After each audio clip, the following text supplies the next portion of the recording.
시청자 여러분 안녕하십니까. 하루의 뉴스를 정리해드리는 YTN 뉴스나이트입니다.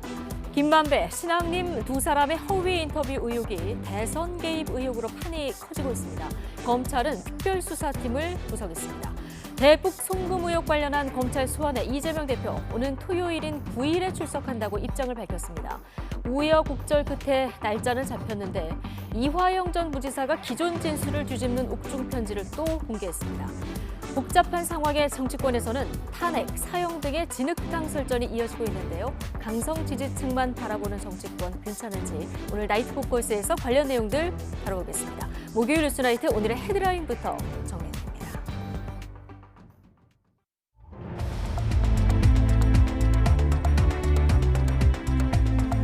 9월 7일 목요일 뉴스나이트 주요 뉴스입니다. 허위 인터뷰 의혹을 수사 중인 검찰이 의혹의 당사자 중 한 명인 신앙림 전 언론노조 위원장을 소환해 조사하고 있습니다. 이번 의혹을 대선 개입 여론조작 사건으로 규정한 검찰은 특별수사팀을 꾸려 그 배후까지 전모를 밝힌다는 방침입니다. 국민의힘은 김만배 씨와 신앙림 전 위원장은 물론 관련 보도를 한 방송사 기자들을 고발했습니다. 이런 가운데 뉴스타파는 윤석열 대통령의 수사 무마 의혹에 단초가 된 신앙림 전 언론노조 위원장과 김만배 씨의 인터뷰 녹음 파일 원본을 공개하며 음성 파일이 사전에 보이던 내용이 아니라고 주장했습니다. 윤석열 대통령이 중국 리창 총리와 회담하고 북핵 문제가 악화될수록 한미일 공조는 강화될 수밖에 없다며 중국의 책임 있는 역할을 강조했습니다. 앞서 동아시아 정상회의에서는 안보리 상임이사국의 책임을 강조하며 북러 정상회담을 조율 중인 러시아를 재차 압박했습니다. 정부가 가계대출 급증 원인으로 50년 만기 주택담보대출을 꼽으면서 관련 판매 중단이 잇따르고 있습니다. 다만 이 같은 조치만으로는 가계비 증가세를 막기 어렵다는 지적도 나오고 있습니다. 중국에 거점을 두고 활동하던 보이스피싱 조직원들이 활동한 지 1년도 안 돼 일망타진됐습니다. 탈퇴를 시도했다는 이유로 폭행당해 크게 다친 조직원이 치료를 받으려고 한국에 들어왔다가 경찰에 붙잡힌 게 결정타가 됐습니다. 지난 여름은 장마철 기록적인 호우가 쏟아졌고 관측사상 첫 내륙 중단 태풍도 나타났습니다. 더위도 예년보다 심했는데 늦더위가 기승을 부리면서 초가을까지 이어지고 있는 것으로 분석됐습니다. 화천대유 대주주 김만배 씨의 허위 인터뷰 의혹을 수사하는 검찰이 핵심 피의자인 신앙림 전 언론노조 위원장을 소환 조사했습니다. 검찰은 김만배 씨도 인터뷰 내용이 허위임을 사실상 인정했다며 이번 사건을 대선 개입 여론조작 사건으로 규정하고 특별수사팀을 구성했습니다. 김혜린 기자입니다. 검찰이 신앙림 전 언론노조 위원장을 피의자 신분으로 불러 조사했습니다. 화천대유 대주주 김만배 씨와 허위 인터뷰를 하고 억대 금품을 받은 혐의로 신 전 위원장 자택을 압수수색한 지 엿새 만입니다. 그 녹취 파일은 언제 건네신 거예요? 녹취 파일이 있다고 다른 분들한테 말씀하신 적 있으세요? 검찰은 신 전 위원장을 상대로 김 씨와 사전에 공모했는지, 김 씨에게 받은 1억 6,500만 원이 허위 인터뷰 대가였는지를 집중적으로 추궁했습니다. 신 전 위원장은 대체로 혐의를 부인한 것으로 전해졌습니다. 앞서 김 씨는 2011년 부산저축은행 대출비리 사건 당시 대검 중수 이과장이던 윤석열 대통령이 대장동 자금 관련 수사를 무마해줬다는 취지로 인터뷰했습니다. 하지만 검찰은 당시 대장동에 들어간 자금은 명백히 수사 대상이 아니었고 대장동 대출 브로커 조우영 씨도 부산저축은행 본류 수사를 위해 참고인 조사를 받은 거라고 밝혔습니다. 또 김만배 씨도 검찰 조사에서 수사 무마 의혹 인터뷰의 허위성을 어느 정도 인정했다고 설명했습니다. 김 씨가 유력 언론인을 매수해 대장동 사건 실체를 호도하는 인터뷰를 대선 직전에 한 게 사건의 본질이란 겁니다.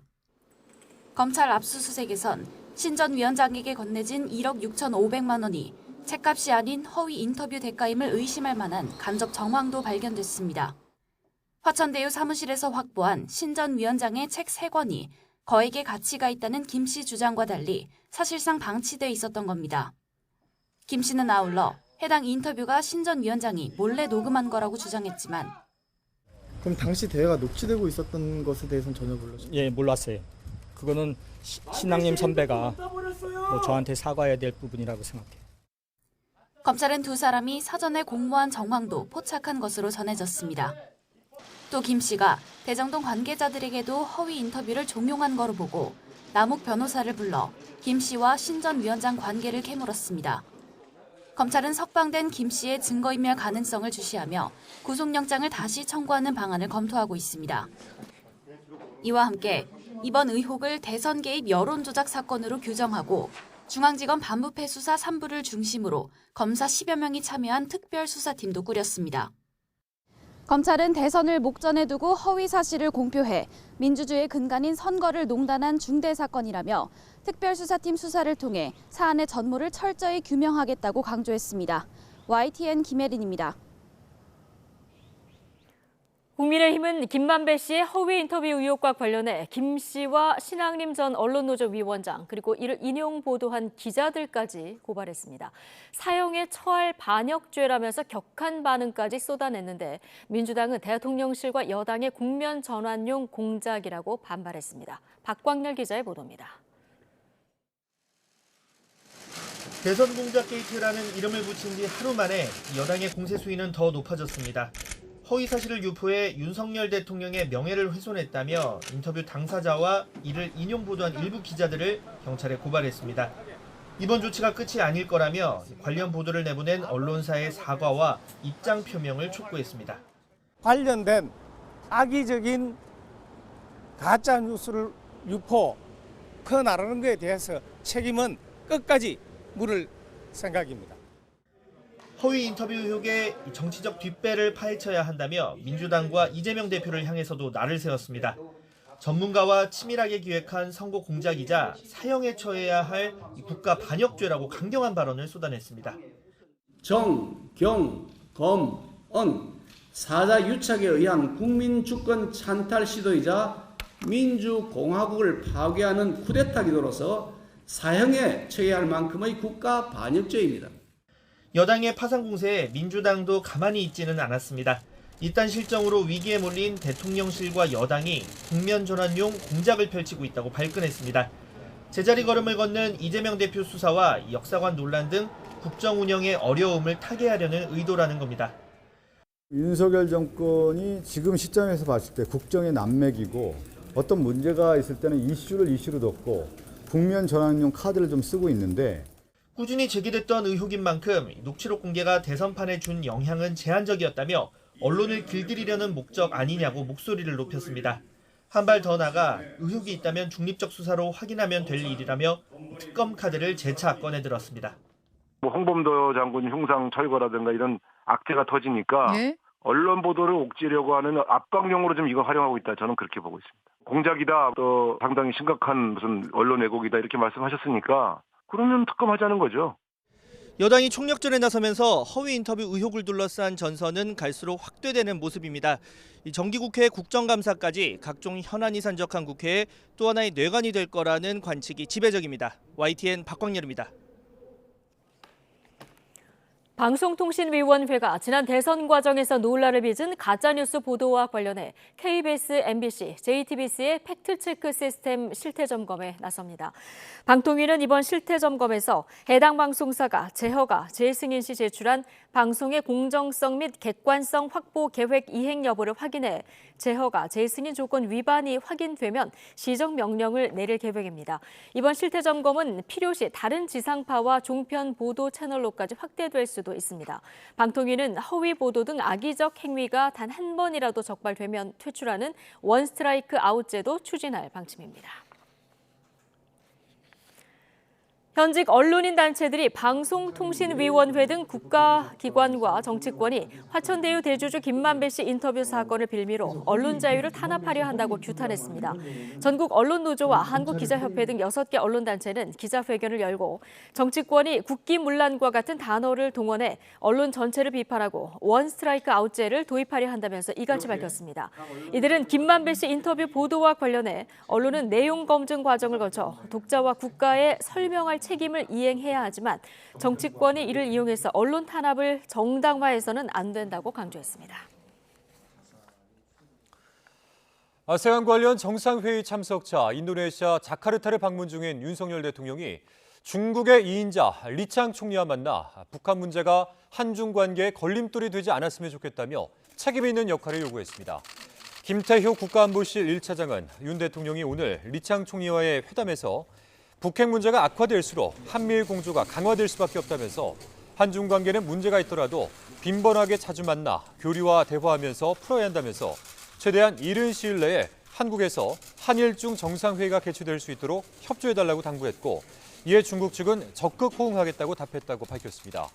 리창 총리는 시진핑 주석의 따뜻한 안부를 윤 대통령에게 전하면서 가까운 이웃인 한중이 협력하고 지내면 가치 있는 관계가 될 거라고 강조한 것으로 전해졌습니다.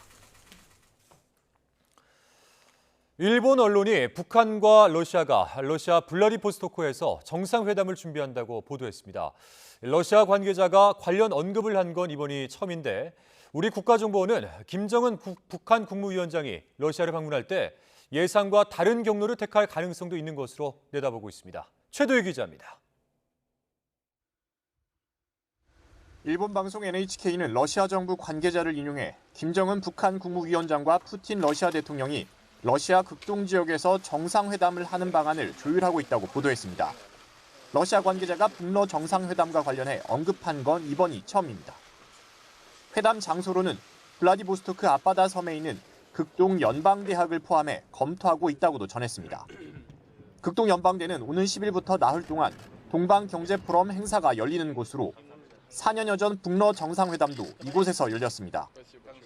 이와 함께 북러 정상은 러시아 극동 지역 군 관련 시설을 방문하는 방안도 검토하고 있는 것으로 알려졌습니다. 다만 러시아 관계자는 북한 측이 지금까지도 일정을 변경해왔다고 언급하면서 회담 일정과 장소가 바뀔 가능성도 시사했습니다.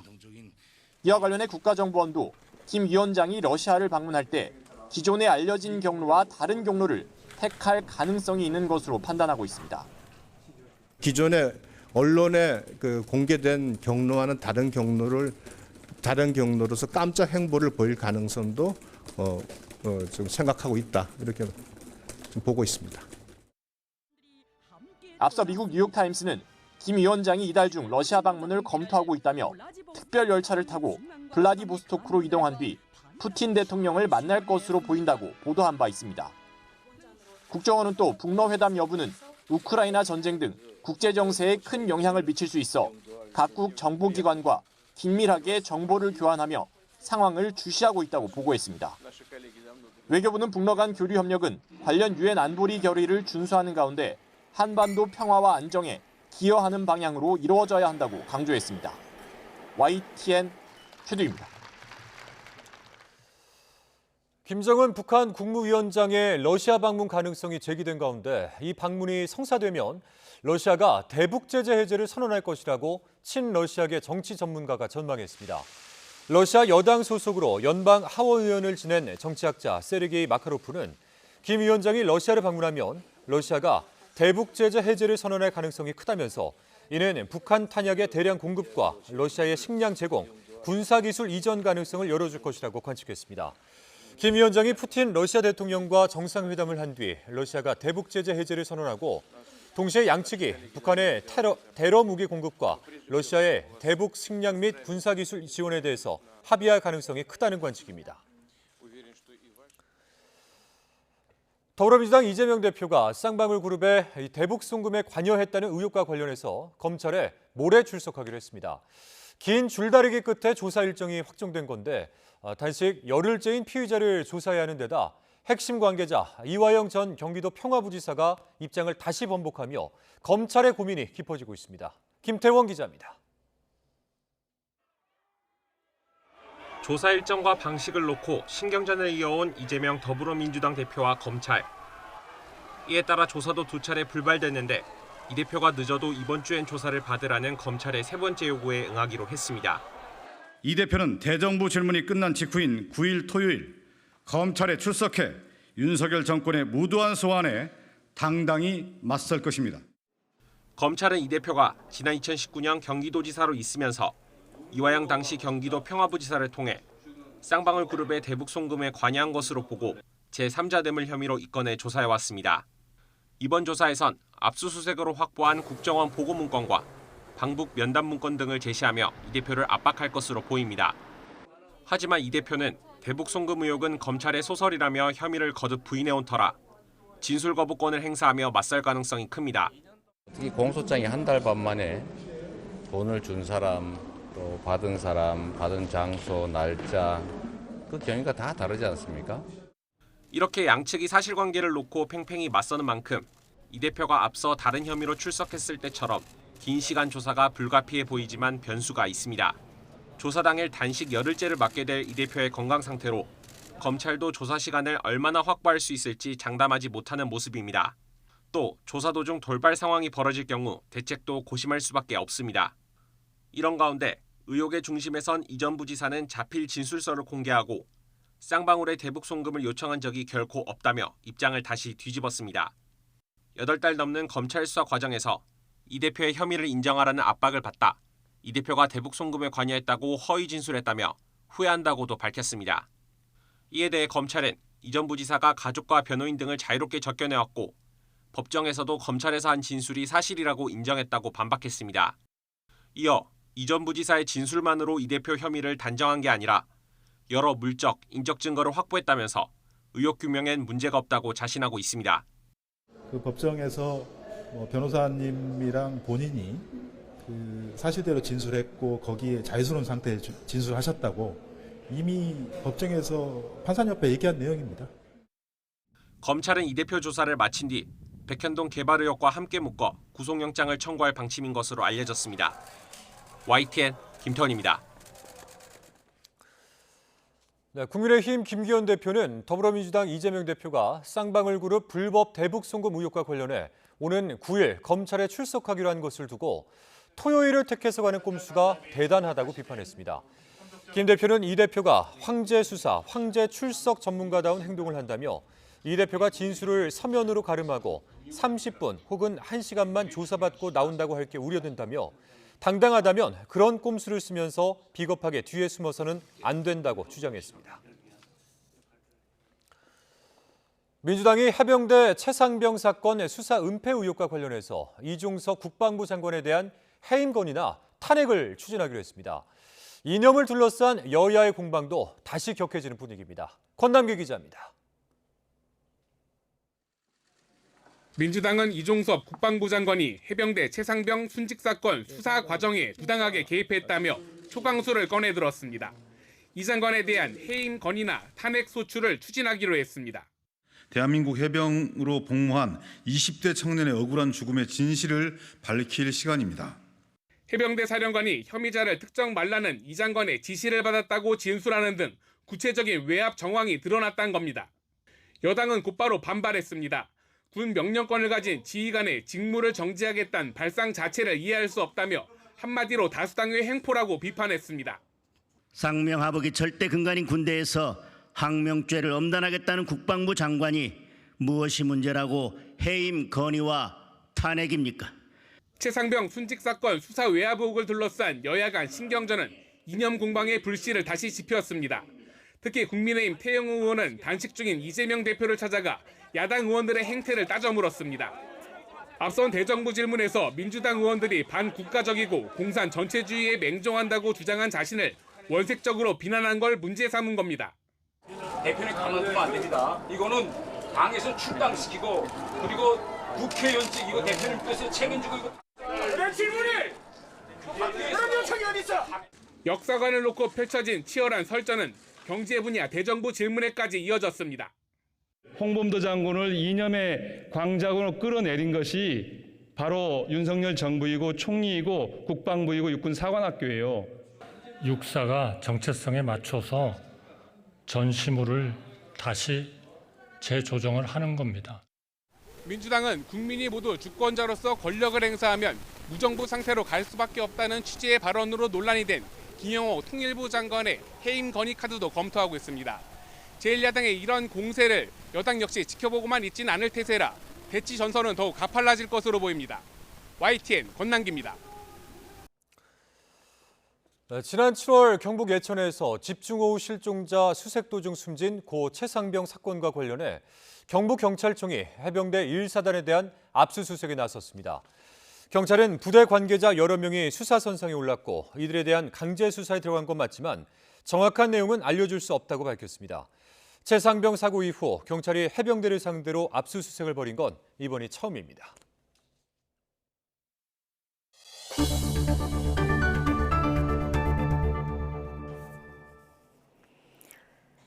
국제유가의 상승세가 심상치 않습니다. 계속되는 상승세 속에 러시아와 사우디가 감산을 연장하기로 결정하면서 배럴당 $100를 넘어설 것이란 우려가 나오고 있습니다. 기정훈 기자의 보도입니다.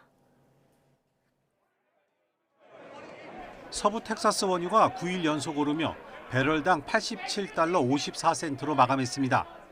10개월 만에 최고치로 월가 일부에선 $100 돌파를 우려하는 목소리도 나오고 있습니다. 고유가의 증시도 맥을 못 췄습니다. 나스닥 지수는 전날보다 1% 넘게 빠졌고 다우존스 30지수와 S&P 500 지수도 각각 0.57%, 0.7% 하락한 채 장을 마쳤습니다. 러시아와 사우디아라비아의 감산 연장 결정 영향이 컸습니다. 사우디가 하루 100만 배럴, 러시아가 30만 배럴 규모 감산을 12월까지 연장한다고 밝힌 게 상승세를 뒷받침했습니다.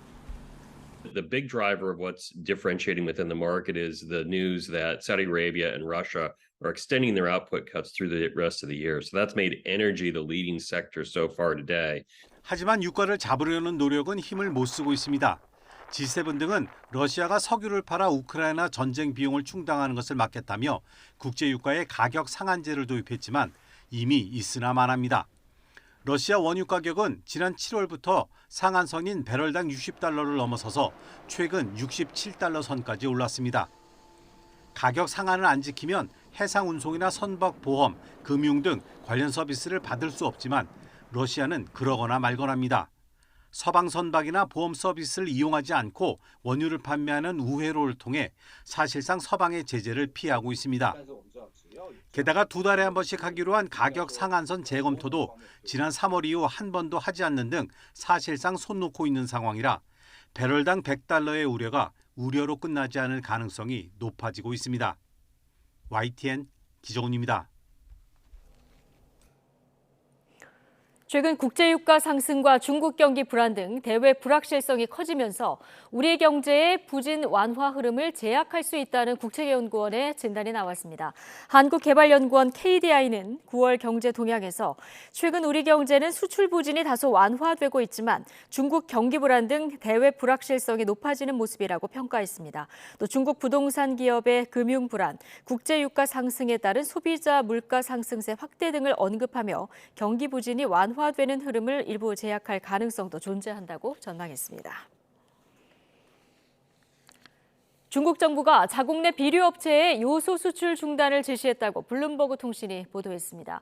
이 매체는 사정에 밝은 수식통을 인용해서 중국 정부의 지시에 따라 중국 대형 비료 제조업체 일부가 이달 초부터 신규 수출 계약을 체결하지 않고 있다고 전했습니다. 중국 장저우 상품거래소에서 요소 선물 가격은 6월 중순부터 7월 말 사이 50% 급등한 이래 등락을 거듭하고 있다고 블룸버그는 전했습니다.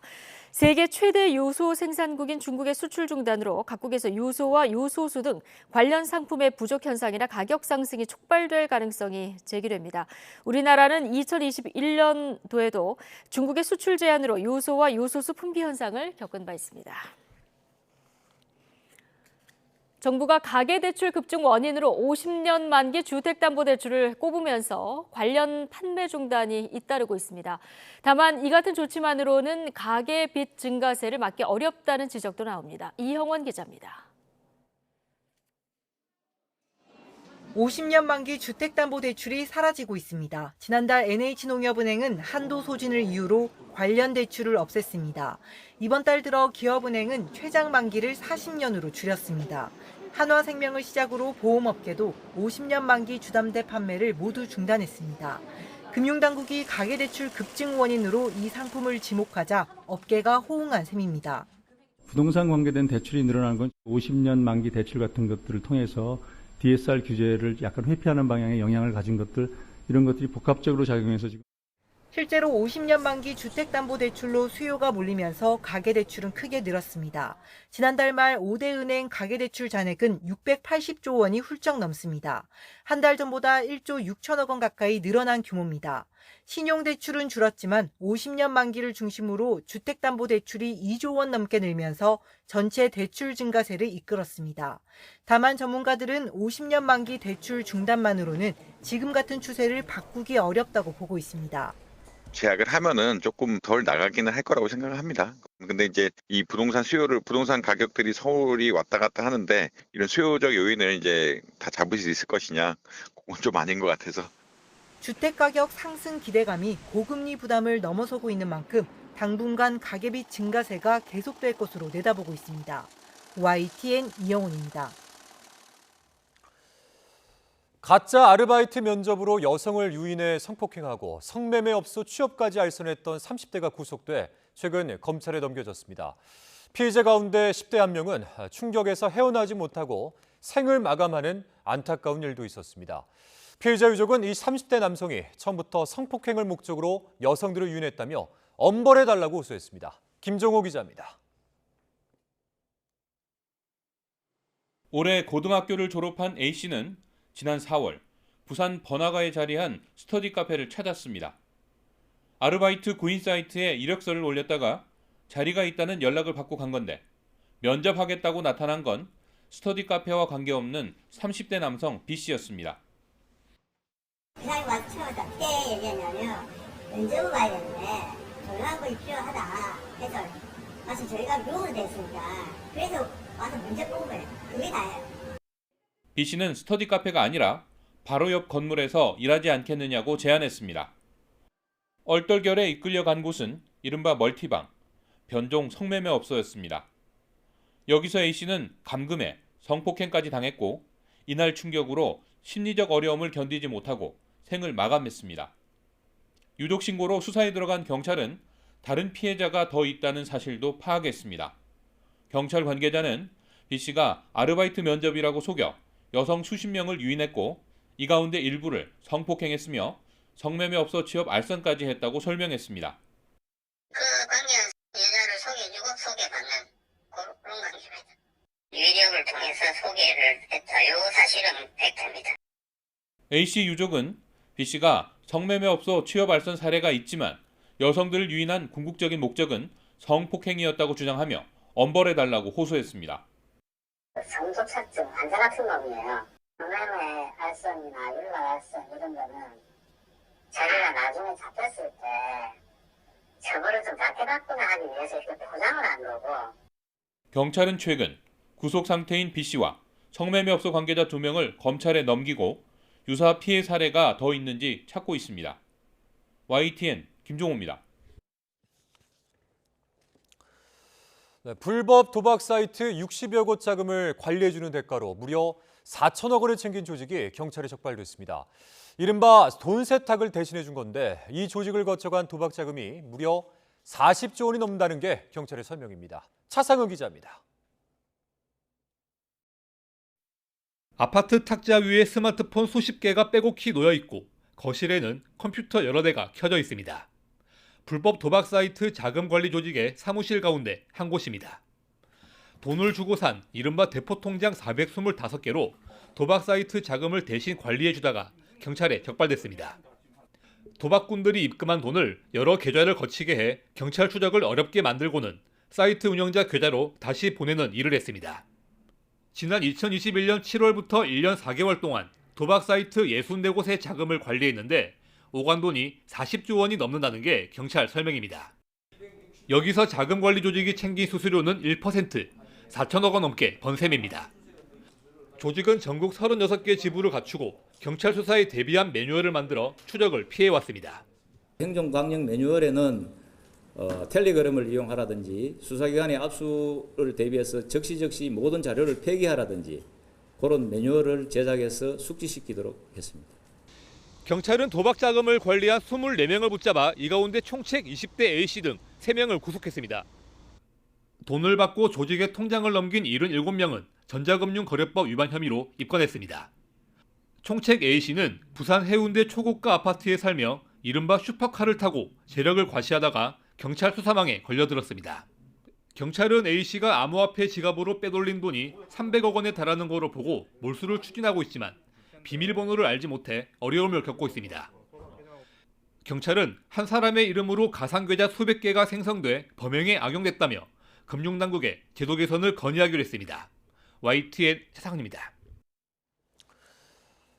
네, 중국에 사무실을 차리고 검찰을 사칭해 전화 금융사기를 벌여 27억 원대 범죄 수익금을 챙긴 범죄 조직이 경찰의 무더기로 붙잡혔습니다. 서울경찰청 금융범죄수사대는 범죄단체 조직과 사기 등 혐의로 총책인 중국 국적 38살 A씨와 한국 국적 조직원 13명, 중국 국적 조직원 2명 등 모두 16명을 검거했습니다. A씨는 지난해 12월부터 중국 청도에서 사무실을 차린 뒤 공범을 모집해 범죄단체를 조직하고 검찰을 사칭하는 전화를 걸어 피해자 68명에게 27억여 원을 뜯어낸 혐의를 받습니다. 네, 오늘 오후 4시쯤 서울 가련동에 있는 삼거리에서 주행 중이던 사설 구급차와 화물차가 부딪혔습니다.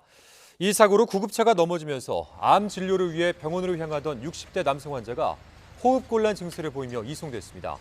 또한 구급차에 타고 있던 가족과 운전자, 30대 화물차 운전자도 다쳐 병원에서 치료를 받고 있는 것으로 알려졌습니다. 경찰은 구급차가 신호를 위반해 직진하다가 좌회전하던 화물차와 부딪힌 것으로 보고 정확한 사고 경위를 조사하고 있습니다. 올해 수능의 예고편인 9월 모의평가.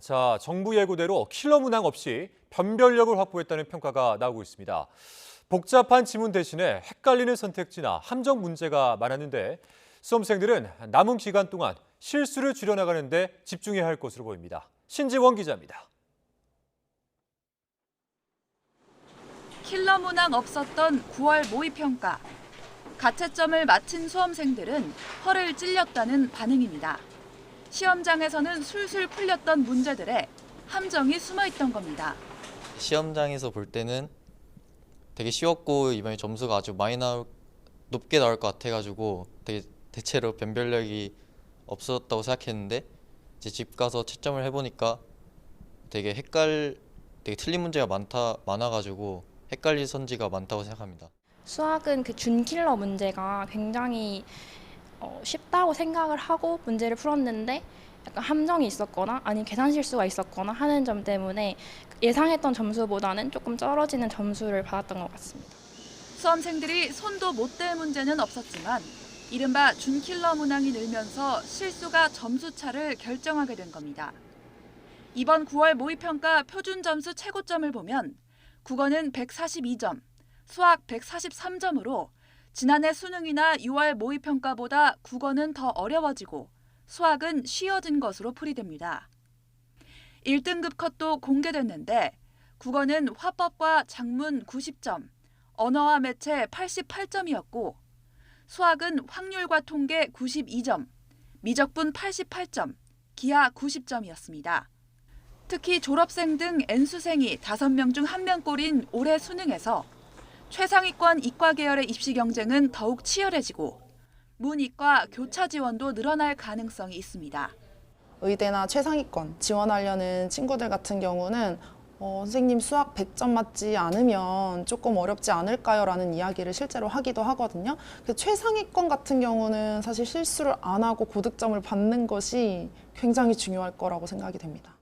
그만큼 남은 기간 EBS 교재 중심으로 기본기를 다지고 문제와 지문을 꼼꼼히 읽는 연습을 통해 실수를 줄여나가야 한다는 조언입니다. YTN 신지원입니다. 지난 여름은 장마철 기록적인 호우가 쏟아졌고 또 관측사상 첫 내륙 종단 태풍도 나타났습니다. 더위도 예년보다 심했는데 늦더위가 기승을 부리면서 초가을까지 이어지고 있는 것으로 분석됐습니다. 김민경 기자입니다. 쏟아지는 폭우에 맨홀 뚜껑이 열리면서 벌어진 틈으로 분수처럼 물이 쏟아져 나옵니다. 도심 거리에는 불어난 불에 플라스틱 상자들이 떠내려갑니다. 지난 여름 비는 예년보다 강했습니다. 전국 평균 강수량이 1018.5mm, 예년보다 약 300mm 많았습니다. 장마철에 폭우가 특히 잦았는데 남부지방은 강수량이 712.3mm로 전국 기상관측 이후 가장 많았고 전국 강수량도 역대 3위에 올랐습니다. 장마철 남부지방 폭우 원인은 엘니뇨. 북태평양 고기압이 크게 확장하지 못하면서 장마 전선이 주로 남부지방에 머물렀기 때문입니다. 여기에 한반도를 남북으로 가로질렀던 첫 종단 태풍인 카눈도 가세했습니다. 남부와 동해안은 300mm가 넘는 폭우가 쏟아졌는데 특히 속초에는 하루 동안 368.7mm의 비가 내려 지역 1강수량 1위를 기록했습니다. 비도 많이 왔지만 더위도 예년보다 심했습니다. 지난 여름 전국 평균 기온은 24.7도, 예년보다 1도 높았습니다. 장마 기간 동안 정체전선은 대체로 남부지방 부근에 머물며 중부지방은 상대적으로 기온이 많이 올랐고요. 남부지방은 정체전선이 머물렀다고는 하지만 남쪽으로부터 뜨거운 열기가 불어닥치면서 이 기온이 떨어지지 않는 현상이 추가적으로 발생했습니다. 특히 6월과 7월에는 예년보다 기온이 0.9도 높았지만 8월에는 무려 1.3도나 높았습니다. 북태평양 고기압의 가장자리에서 남풍이 유입되면서 늦여름에도 고온 현상이 기승을 부린 겁니다. 기상청은 늦더위가 초가을까지 계속되겠고 본격적인 가을 날씨는 9월 하순부터 시작될 걸로 전망했습니다. YTN 김민경입니다.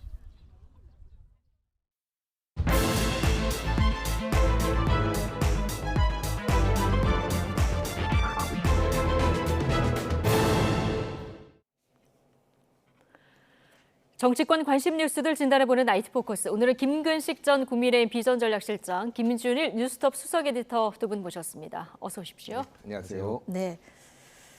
자, 화천대유 대주주 김만배 씨가 구속기간 만료로 오늘 새벽에 석방됐죠. 석방되자마자 허위 인터뷰 의혹에 대한 기자들 질문이 쏟아졌는데, 자, 김만배 씨 발언 먼저 듣고 오시겠습니다. 그 당시에 윤석열 대통령이 2011년에 그 조우영 씨에게 수사 무마해줬다고 진술했는데 지금도 입장은 변화 없으세요? 그 당시에 대검 중수 과장으로서 그런 영향력 있는 위치에 있지 않았다고 생각합니다. 그분이 굉장히 이 언론인으로서도 뛰어난 분이고 그런데 그분의 평생 업적이라고 생각합니다. 그 책이. 그래서 거의 예술적 작품으로 치면은 그 정도 가치가 있다고 생각을 해서 그래서 제가 그 책을 산 겁니다. 자, 사적 대화를 녹음하는지 몰랐다. 이외 여러 발언을 했는데 특히 윤 대통령이 당시에 수사를 무마할 위치는 아니었다. 이렇게 얘기를 했는데요. 이거 녹취록 속에 나온 본인 주장하고 좀 상반된 내용인 거죠?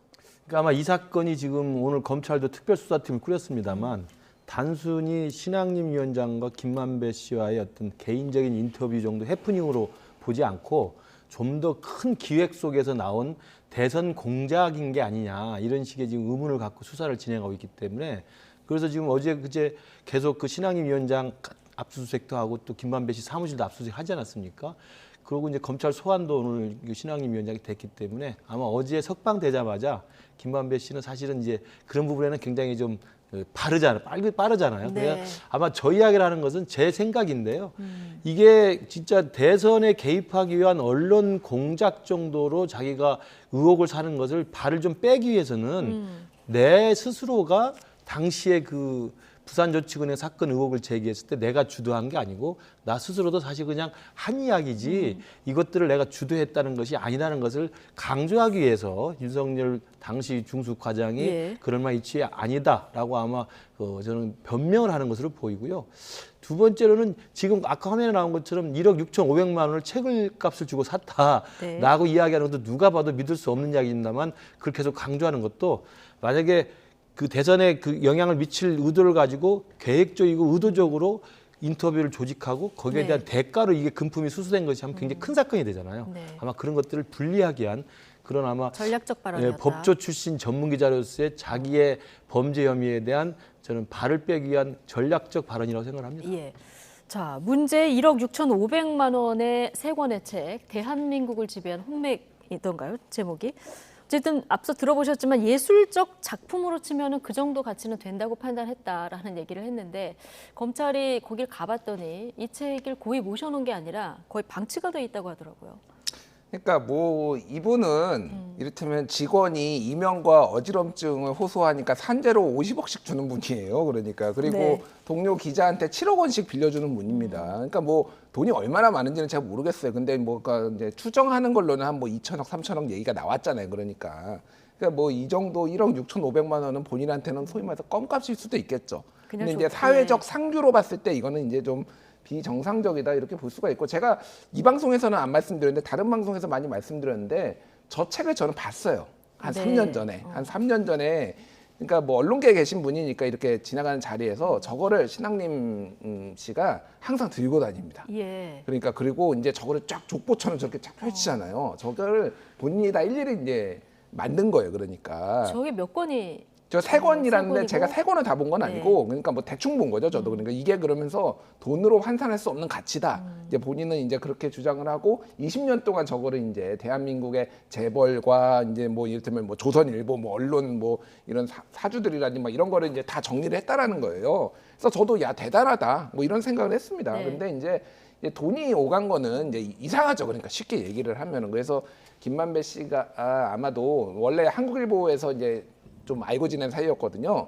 그러니까 굉장히 경제적으로 좀 신학님 전 위원장이 어려움을 겪고 있는데 예. 그러니까 수입이 한동안 없었으니까 좀 도와주려고 했던 건 아닌가. 뭐 그거에서 이제 검찰이 더 나아가서 이제 이거의 대가성, 인터뷰의 대가성을 밝힐 수 있는지는 잘 모르겠고요. 네. 중요한 거는 어쨌든 저 인터뷰를 신학님 위원장이 만약에 돈을 받았으면 인터뷰를 하면 안 됐죠. 그러니까 인터뷰를 먼저 했고 돈을 나중에 5일 뒤에 받은 건데 2021년 9월 15일에 인터뷰를 했고 9월 20일에 돈을 받은 건데 일주일 안에 받았더라고요. 5일 네. 걸렸습니다. 그리고 그거를 그러면은 아무리 해도 언론 윤리상 그거를 이제 공개하거나 다른데 제보를 했으면 안 되는 거죠. 그러니까 그런 네. 문제는 있는데 이게 뭐 이제 뭐 여권 일각에서 얘기하듯이 뭐 이게 뭐 대선 공작인지 여부는 좀 하나씩 다 따져봐야 될 거. 왜냐하면 뉴스타파 단계도 있고 신학님 단계도 있고 그거를 또 인용보다 언론 보도도 있고 이거를 다 따로 따져봐야지. 이거를 뭉뚱그려 가지고 여기는 다 음모다, 다 같이 공모했다 이런 식으로 보는 거는 하나씩 좀 잘못된 시각이다. 예. 예. 김만배 씨가 지난 11월에 첫 번째 이제 석방이 됐었을 때 그때는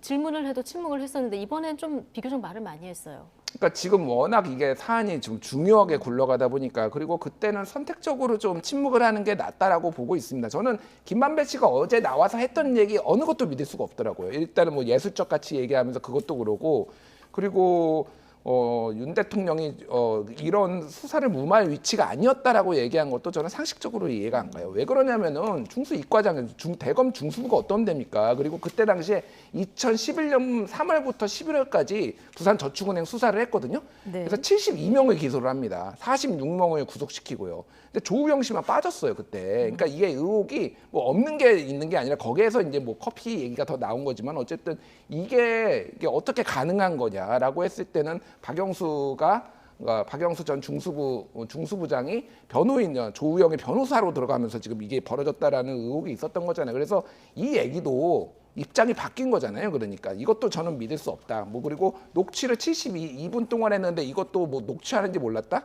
아니 대한민국 검찰 기자가 지금 20년 넘게 했다는 사람이 이런 중요한 얘기를 하는데 뭐 사적 얘기를 하는 것도 아니고 이걸 녹취하는지 몰랐다. 이것도 못 믿겠어요. 그러니까 그냥 본인의 유불리에 따라서 계속 말이 바뀐다. 예, 뭐 이렇게 봐야 될 것 같습니다. 예. 그러니까 허위 인터뷰 또 대가 관계가 있는지 그 이상의 어떤 공모가 있었는지 이걸 좀 단계별로 하나씩 봐야 된다는 의견이신데 검찰은 이걸 대선 개입 여론 조작 사건이다 아예 이렇게 규정을 하고요. 특별수사팀까지 만들었는데 이건 이제 본격적으로 우리가 작심 수사하겠다 이런 뜻입니까? 그렇죠. 그러니까 이게 지금 우리 국민의힘에서도 이게 간단치 않은 국기문란 사건으로 지금 혐의를 보고 있고요. 네. 또 그럴 만한 합리적 의심이 있다고 생각이 들고 검찰도 지금 발빠르게 특별수사팀을 만들어서 지금 수사를 진행하고 있기 때문에 아마 이제 말씀하신 것처럼 부분별로 단계별로 어떤 일들이 있었는지를 정확히 따져봐야 될 거라고 보고요. 저도 개인적으로 생각했을 때 합리적 의심을 해보면 일단 어제 석방되면서 일단 윤석열 당시 중수이과장이 영향력이 없었다라고 부인하는 것 자체가 이 사안의 엄중함을 스스로 깨달았기 때문에 자기가 거기 조직적인 어떤 주도자로 자리매김되는 것을 빼기 위해서 저는 지금 말을 바꾼 거라고 생각이 들고요. 두 번째로 아까 말씀드린 것처럼 그냥 대장동 게이트 일당의 큰형 같은 사람이잖아요. 남욱, 정영학, 유동규 같이 있으면서 대장동 일당의 큰형인데 대장동 일당의 큰형으로서 지금 계속 검찰에 들여다보는 게 저 9월달 신학림 위원장과의 인터뷰 말고 10월달쯤 되면 9월, 10월 사이에 남욱을 귀국할 때도 남욱에게 이야기를 해서 말을 바꿔라. 이재명이 살아야 우리가 산다부터 시작해서 이재명이 대통령이 돼야만 우리가 나올 수 있다. 이런 이야기를 계속 진술을 반복시키고 조희영한테도 계속 전화를 해서 이야기를 바꾸도록 이야기를 했다는 게 검찰의 시각이고 또 그게 실제로 인터뷰에도 그런 것들이 나오지 않습니까? 그렇기 때문에 그런 곳곳에서의 당시의 대장동 일당의 맏형이라고 할 수 있는 김만배 씨 주도로 이 부산저축은행 사건을 오히려 대장동 게이트의 몸통인 이재명에 대한 의혹을 완전히 물갈이하는 것으로 역공을 하기 위해서 오히려 윤석열이 몸통이라고 하는 것들을 정치적으로 공세하기 위한 저는 주도 면밀한 하나의 기획품이라는 생각이 저는 안 들 수가 없다고 봐요. 왜냐하면 저는 상식적으로 생각해 보면 범죄 혐의자인데 범죄 혐의자가 자기한테 범죄 의혹이 쏟아지면 이걸 무마하고 부인하기 위해서 가장 먼저 노력을 하는 게 정상입니다. 거기까지는 이해가 돼요. 그러니까 나는 이재명하고 관련이 없다. 유동규가 다 했다. 이렇게 하는 건 뭐 자기들 범죄 혐의를 추적해서 하는 건 이해가 되는데 갑자기 부산저축을 꺼내가지고 몸통이 이재명이 아니고 윤석열이라고 이야기하는 것은 고도의 굉장히 치밀한 기상천외한 발상이거든요. 그렇지 않습니까? 그래서 그때 쌍특검을 이재명 후보가 주장하면서 사실은 대장동 게이트에 대한 특검 자체가 완전히 무력화돼 버렸어요. 물타기가 성공한 거거든요. 그런 정도의 그랜드 디자인을 만들 수 있는 사람이 과연 누구일까? 저게 단순히 범죄 혐의자의 자기 방어막을 치는 것 정도로는 상식적이지 않다라는 게 저는 제 시각이고 검찰의 시각이기 때문에 아마 조목조목 9월, 10월 그리고 내년 2월 달에 2021년 2월 달에 대선 3일 전에 그것이 전격적으로 공개되고 경향신문의 최초 보도보다 30분 빨리 이재명 대표가 당신의 SNS에 이걸 공개한 것들을 보면 사전에 서로 간에 정보를 공유했거나 그랜드 디자인에 공모했을 가능성도 배제할 수는 없다. 네, 이게 여기까지 이제 이제 검찰 시각입니다. 수사가 본격적으로 들어갈 것 같다. 그리고 국민의힘 시각이기도 하다라고 말씀해 주셨는데 해당 인터뷰를 보도한 뉴스타파 이 금전 관계가 오간 걸 몰랐다는 부분에 대해서는 사과를 했고요. 오늘 이 녹취록 72분 전체를 다 공개하고 그 녹취록에 어떤 전문도 다 올렸는데 사전 모의했다는 의혹에 대해서는 정면으로 반박을 했는데요. 어떤 근거로 반박을 한 겁니까? 일단 이 인터뷰 자체가 일단은 뭐 사적으로 이제 녹음이 됐다라는 거고 화장실을 여러 번 갔다 왔는데 그 화장실 간 소리까지 다 이제 녹음이 됐다. 그리고 이게 카페에서 이제 성남에 있는 카페에서 이루어졌는데 이게 다 이렇게 공개된 장소에서 만약에 이거를 정말로 조작을 하려면은 은밀한 데서 이게 어떤 식으로 돌발배수가 생길지 모르는데 그러니까 이거는 진짜로 이제 사적 대화였다 뭐 이런 식의 이제 주장을 좀 하는 거죠. 그리고 지금 얘기가 나오는 게 조우영이 커피를 타줬다. 아니 조우영이 아니라 조우영이 진술하기를 가서 검사가 커피를 타줬다. 지금 저기 김만배도 얘기하지만 이게 윤석열 검사가 직접 타준 게 아니라 그 밑에 있는 박모 검사가 이제 타줬다. 이제 대충 남욱 씨가 처음에 잘못 진술을 했어요. 그거를 검찰에서 2021년 11월에 그래가지고 처음엔 윤석열 검사가 타준 것처럼 이게 됐는데 윤석열 검사는 김만배도 얘기하지만 야 네가 조우영이야? 이렇게 얘기를 했고 다른 검사가 이제 조사를 했는데 그때 뭐 커피를 타줬다라는 건데 그 얘기를 조우영이 한 거를 들은 거가 여러 명이 있다라는 거고 그 사람들 인터뷰도 지금 다음에 곧 내보내겠다라는 거예요. 그러니까 이게 전혀 근거가 없는 건 아니다라는 얘기를 지금 하려고 하고 있습니다.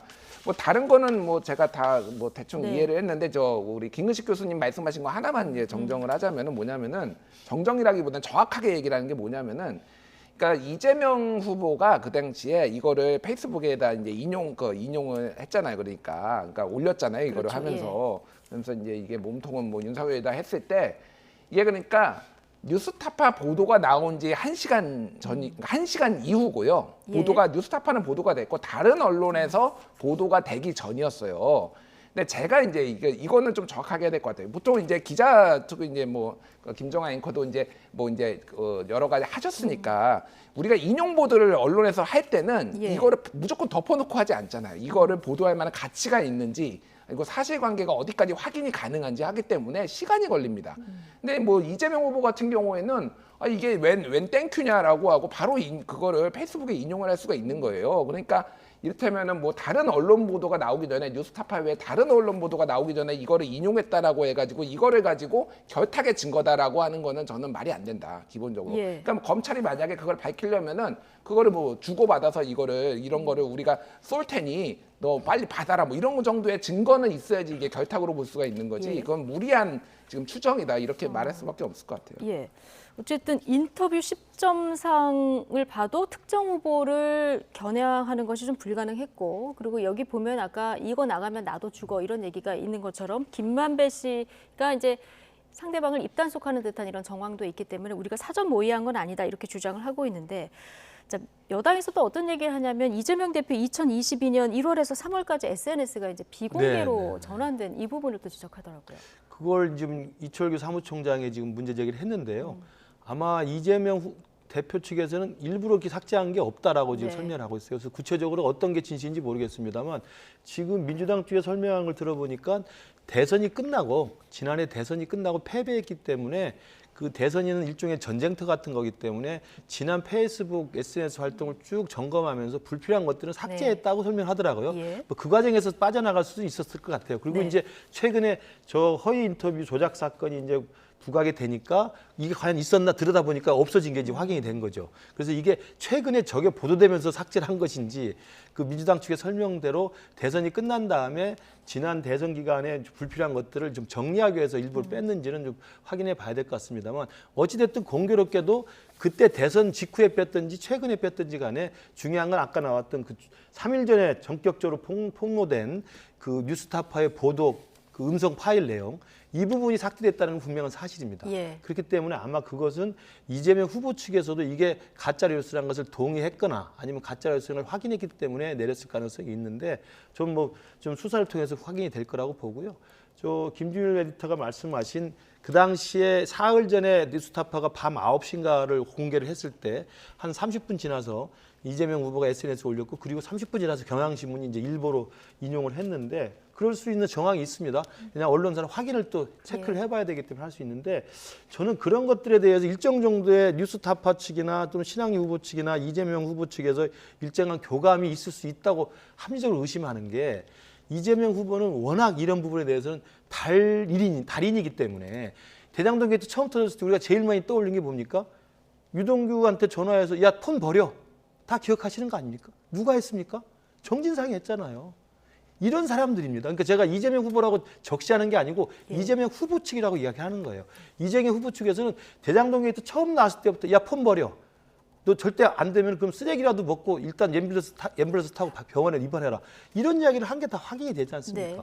그리고 최근에 이화영 부지사에 관련된 사법방해라고 할 수 있는 여러 가지 이 판사가 진행하는 재판을 이렇게 방해하는 이런 식의 행위를 보고 또 이재명 대표 지금 단식하는 걸 뭐 제가 폄하하지는 않습니다만 소환과 이 체포영장을 앞두고 하는 것이라는 또 속셈이 또 있는 것으로 또 의심을 하기 때문에 이런 등등을 보면 이재명 대표와 관련된 범죄 혐의에 대해서 충분히 그럴 만한 물타기 아니면 초점 흐리기 아니면 역공을 펴가지고 없는 혐의들을 상대방에 덮어 씌우는 것들 정도는 이재명 대표의 그 지금까지의 여러 가지 의심에 따져본다면 충분히 있을 수 있는 거라고 생각하는 거죠. 이재명 대표 측 지금까지 여러 이슈에 대한 대응을 봤을 때 이게 물타기를 하는 것이다 이렇게 합리적 왜냐하면 의심을 할 만한. 그렇죠. 대장동 게이트는 누가 봐도 이재명이 당시 성남시장이었으니까 최종 결재권자인 이재명이다. 근데 그때까지만 해도 유동규에서 딱 선이 끊겼잖아요.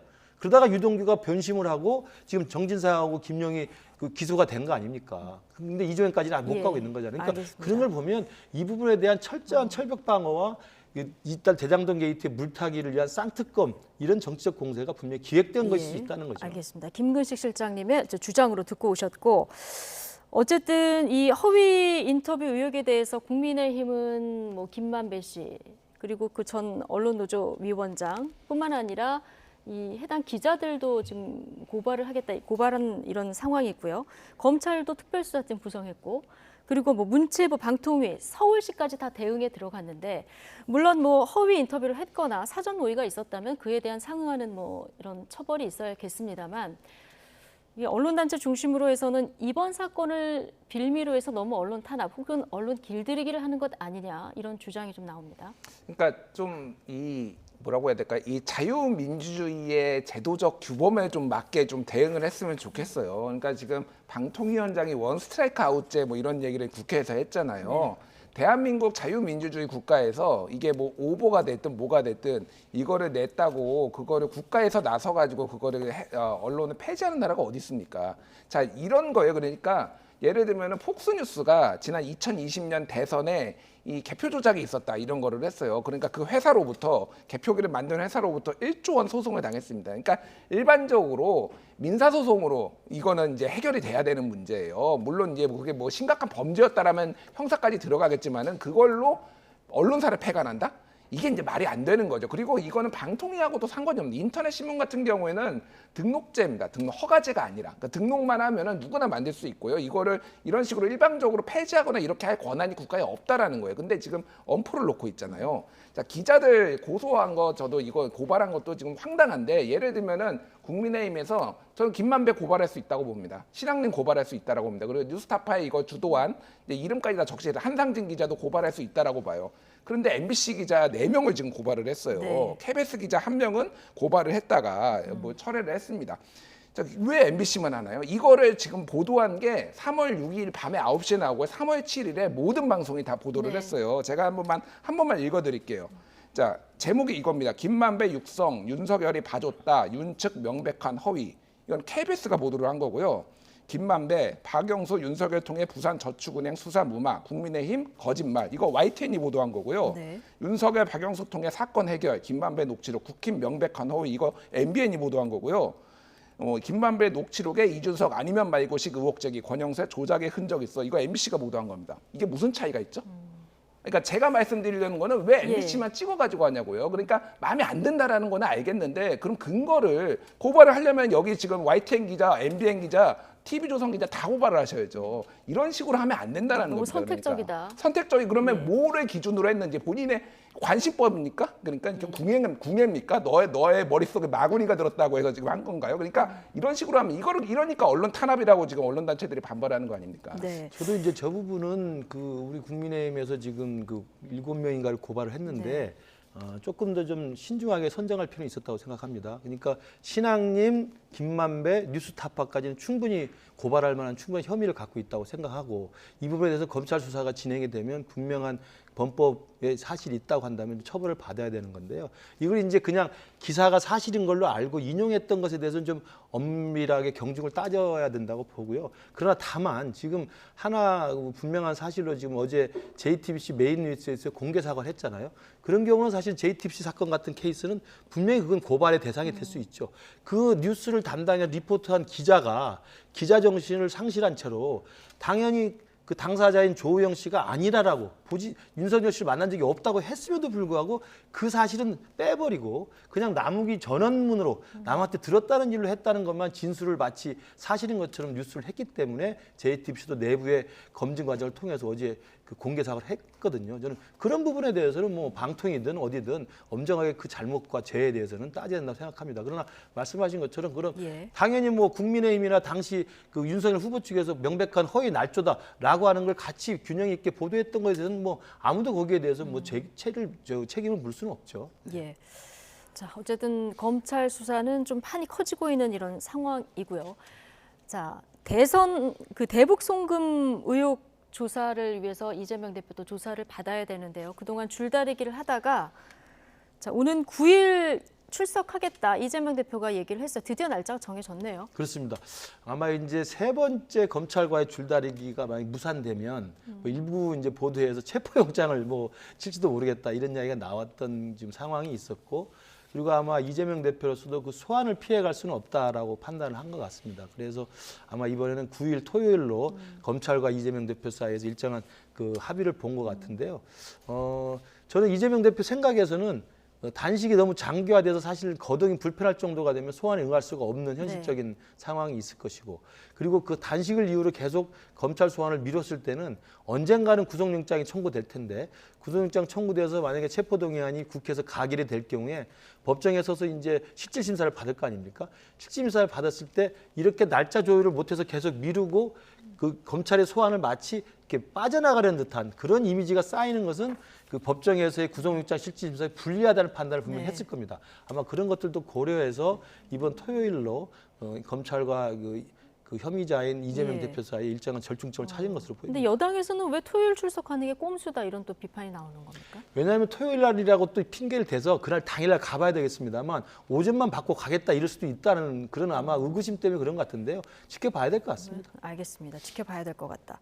9일이면요. 단식 열흘째 되는 날이거든요. 건강 상태로 조사를 제대로 받을 수 있을까도 우려가 되고 실제로 이제 이재명 대표 건강도 좀 우려가 되는 상황이다 보니까 당내에서는 이재명 대표에 대한 동정론이 조금 조심스럽게 나오는 거 아니냐 이런 의견도 좀 있고요. 만약에 만에 하나 조사를 받고 구속영장을 검찰이 청구한다고 하면 민주당은 어떤 선택을 할까요? 모르죠.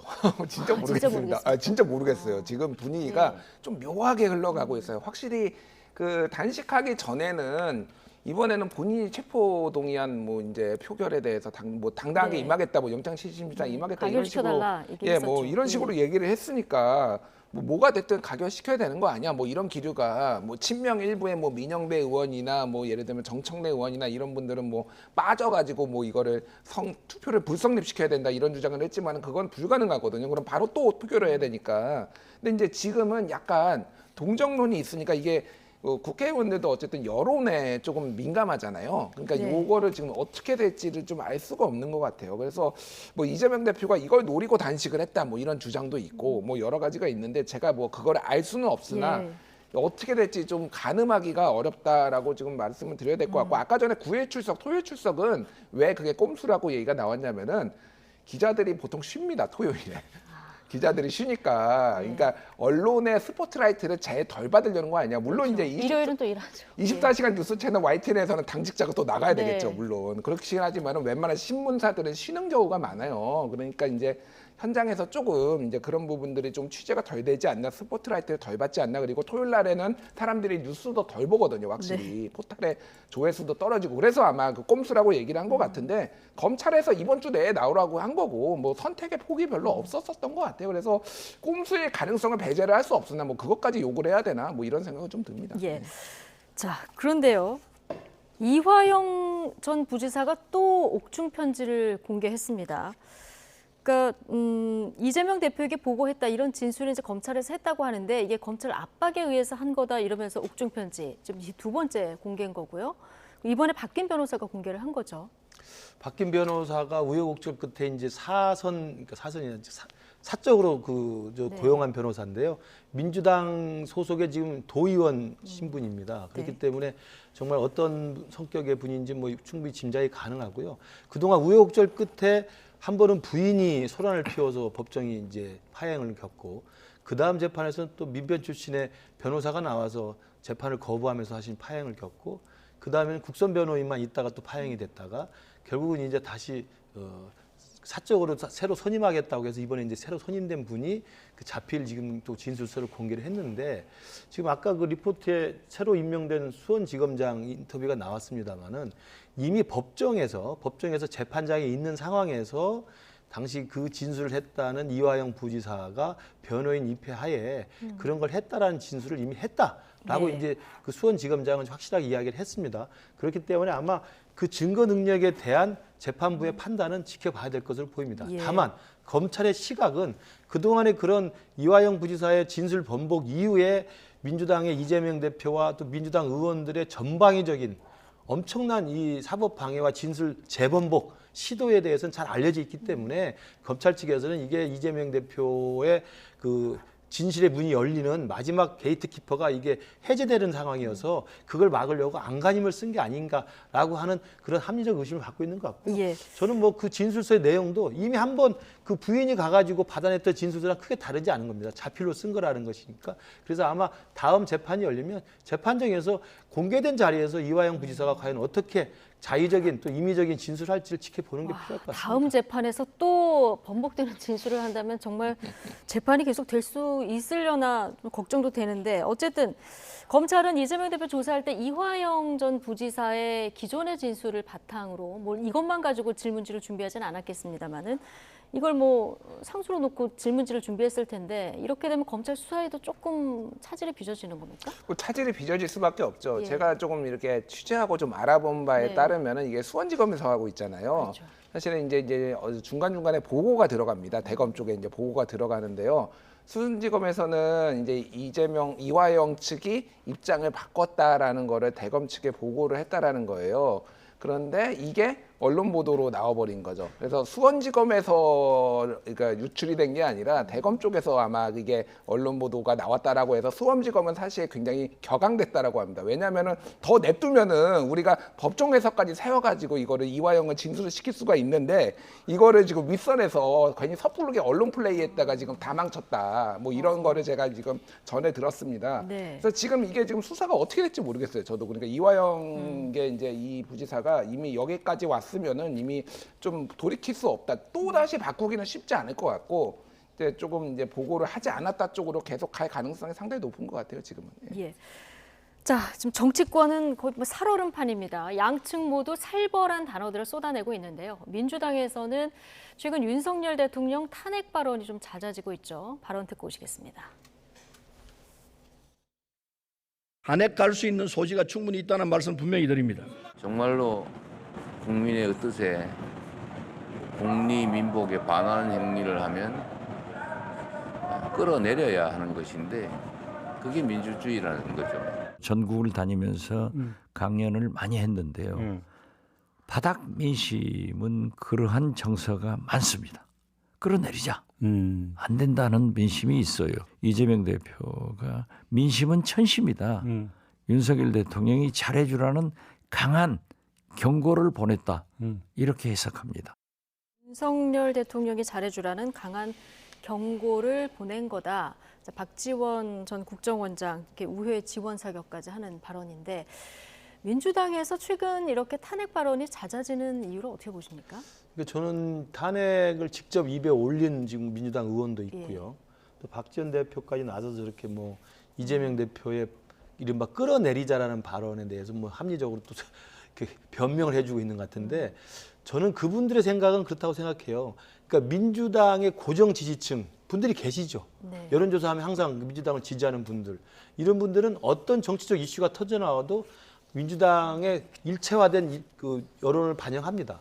그런 분들만 주위에서 만나면 뭐 저 끌어내리자는 이야기를 하는 사람이 있을 수 있겠죠. 그 똑같습니다. 저희들도 다녀오면 저희들한테 왜 이재명 안 집어넣냐고 하는 사람들 태반이에요.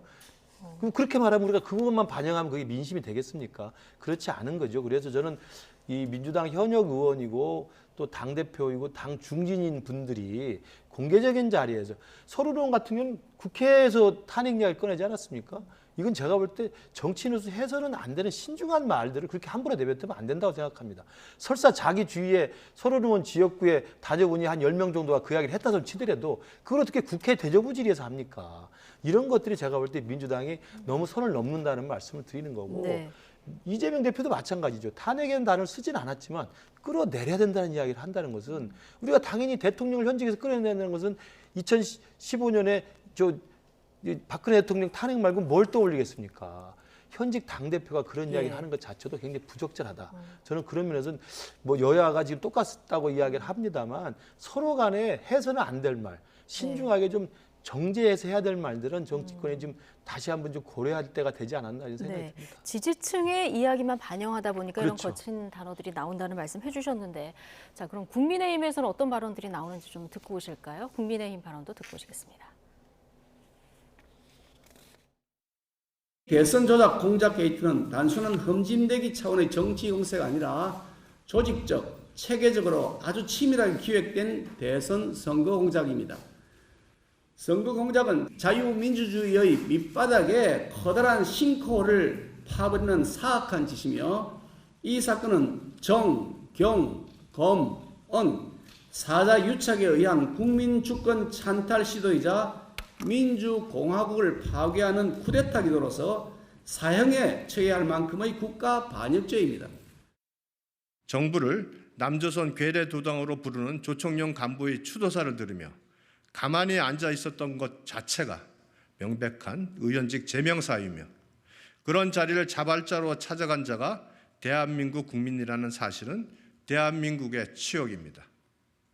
이런 자에게 국회의원 배지를 달아주고 이번 사건에 대해서도 침묵으로 일관하는 민주당의 태도는 어떻게 봐야 합니까? 네. 민주당이 최근 여러 가지 이슈에 대해서 지금 총공세를 벌이고 있는데 조금 전에 들어보신 김기현 대표 그 얘기를 들어보면은 쿠데타, 사형, 뭐 국가반역죄 이런 단어들이 좀 등장하거든요. 역시 마찬가지로 또 강성 지지층을 의식한 발언이라고 봐야 됩니까? 어떻게 해석하십니까? 그러니까 강성 지지층을 의식한 것도 맞고요. 네. 그거보다도 지금 정치가, 그러니까 저는 이렇게 좀 표현을 했는데 무규칙 이종격투기가 됐다. 무규칙. 예, 무규칙 이종격투기. 물어 뜯든 뭐를 뜯어 귀를 물어 뜯든 이게 다 아무런 어떤 반칙도 다 허용되는 규칙이 없는. 예. 그러니까 뭐 이런 거죠. 그러니까 예를 들면은 야당 대표가 나 원내대표가 단식을 하면은 방문을 해가지고 상대당에서는 격려를 합니다. 예를 들면은 2018년에 이제 김성태 원내대표가 그때 드루킹 특검 이제 요구를 하면서 9박 10일간 단식을 했어요.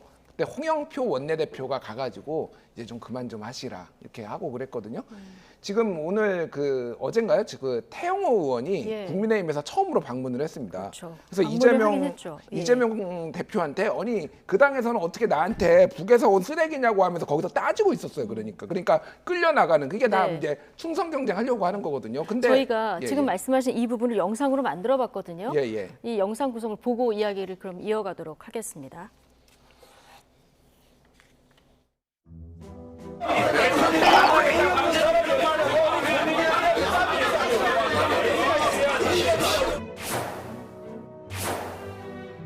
북한 인권 문제만 나오면 입을 닫고 숨어버리는 이 더불어민주당은 이거 민주당이라는 이름을 달 자격도 없는 이런 정당이라고 생각합니다. 이런 것이 바로 공산 전체주의에 맹종하는 겁니다, 여러분. 발언 주의하세요. 발언 주의하세요. 네, 발언 주의하세요. 쓰레기라든지 이런 인신 공격적인 발언은 하지 말아 주시기 바랍니다.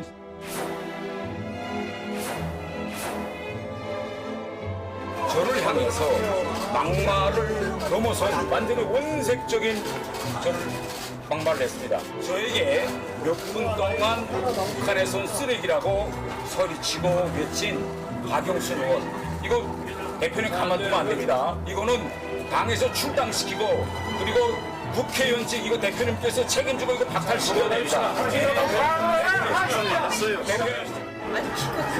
얘기를 하라. 엄청 억울해 끝나고 있고.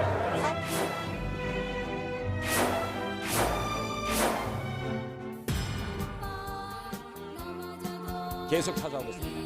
오늘같이 굶떠 밀려나가더라도 또 찾아오고. 네.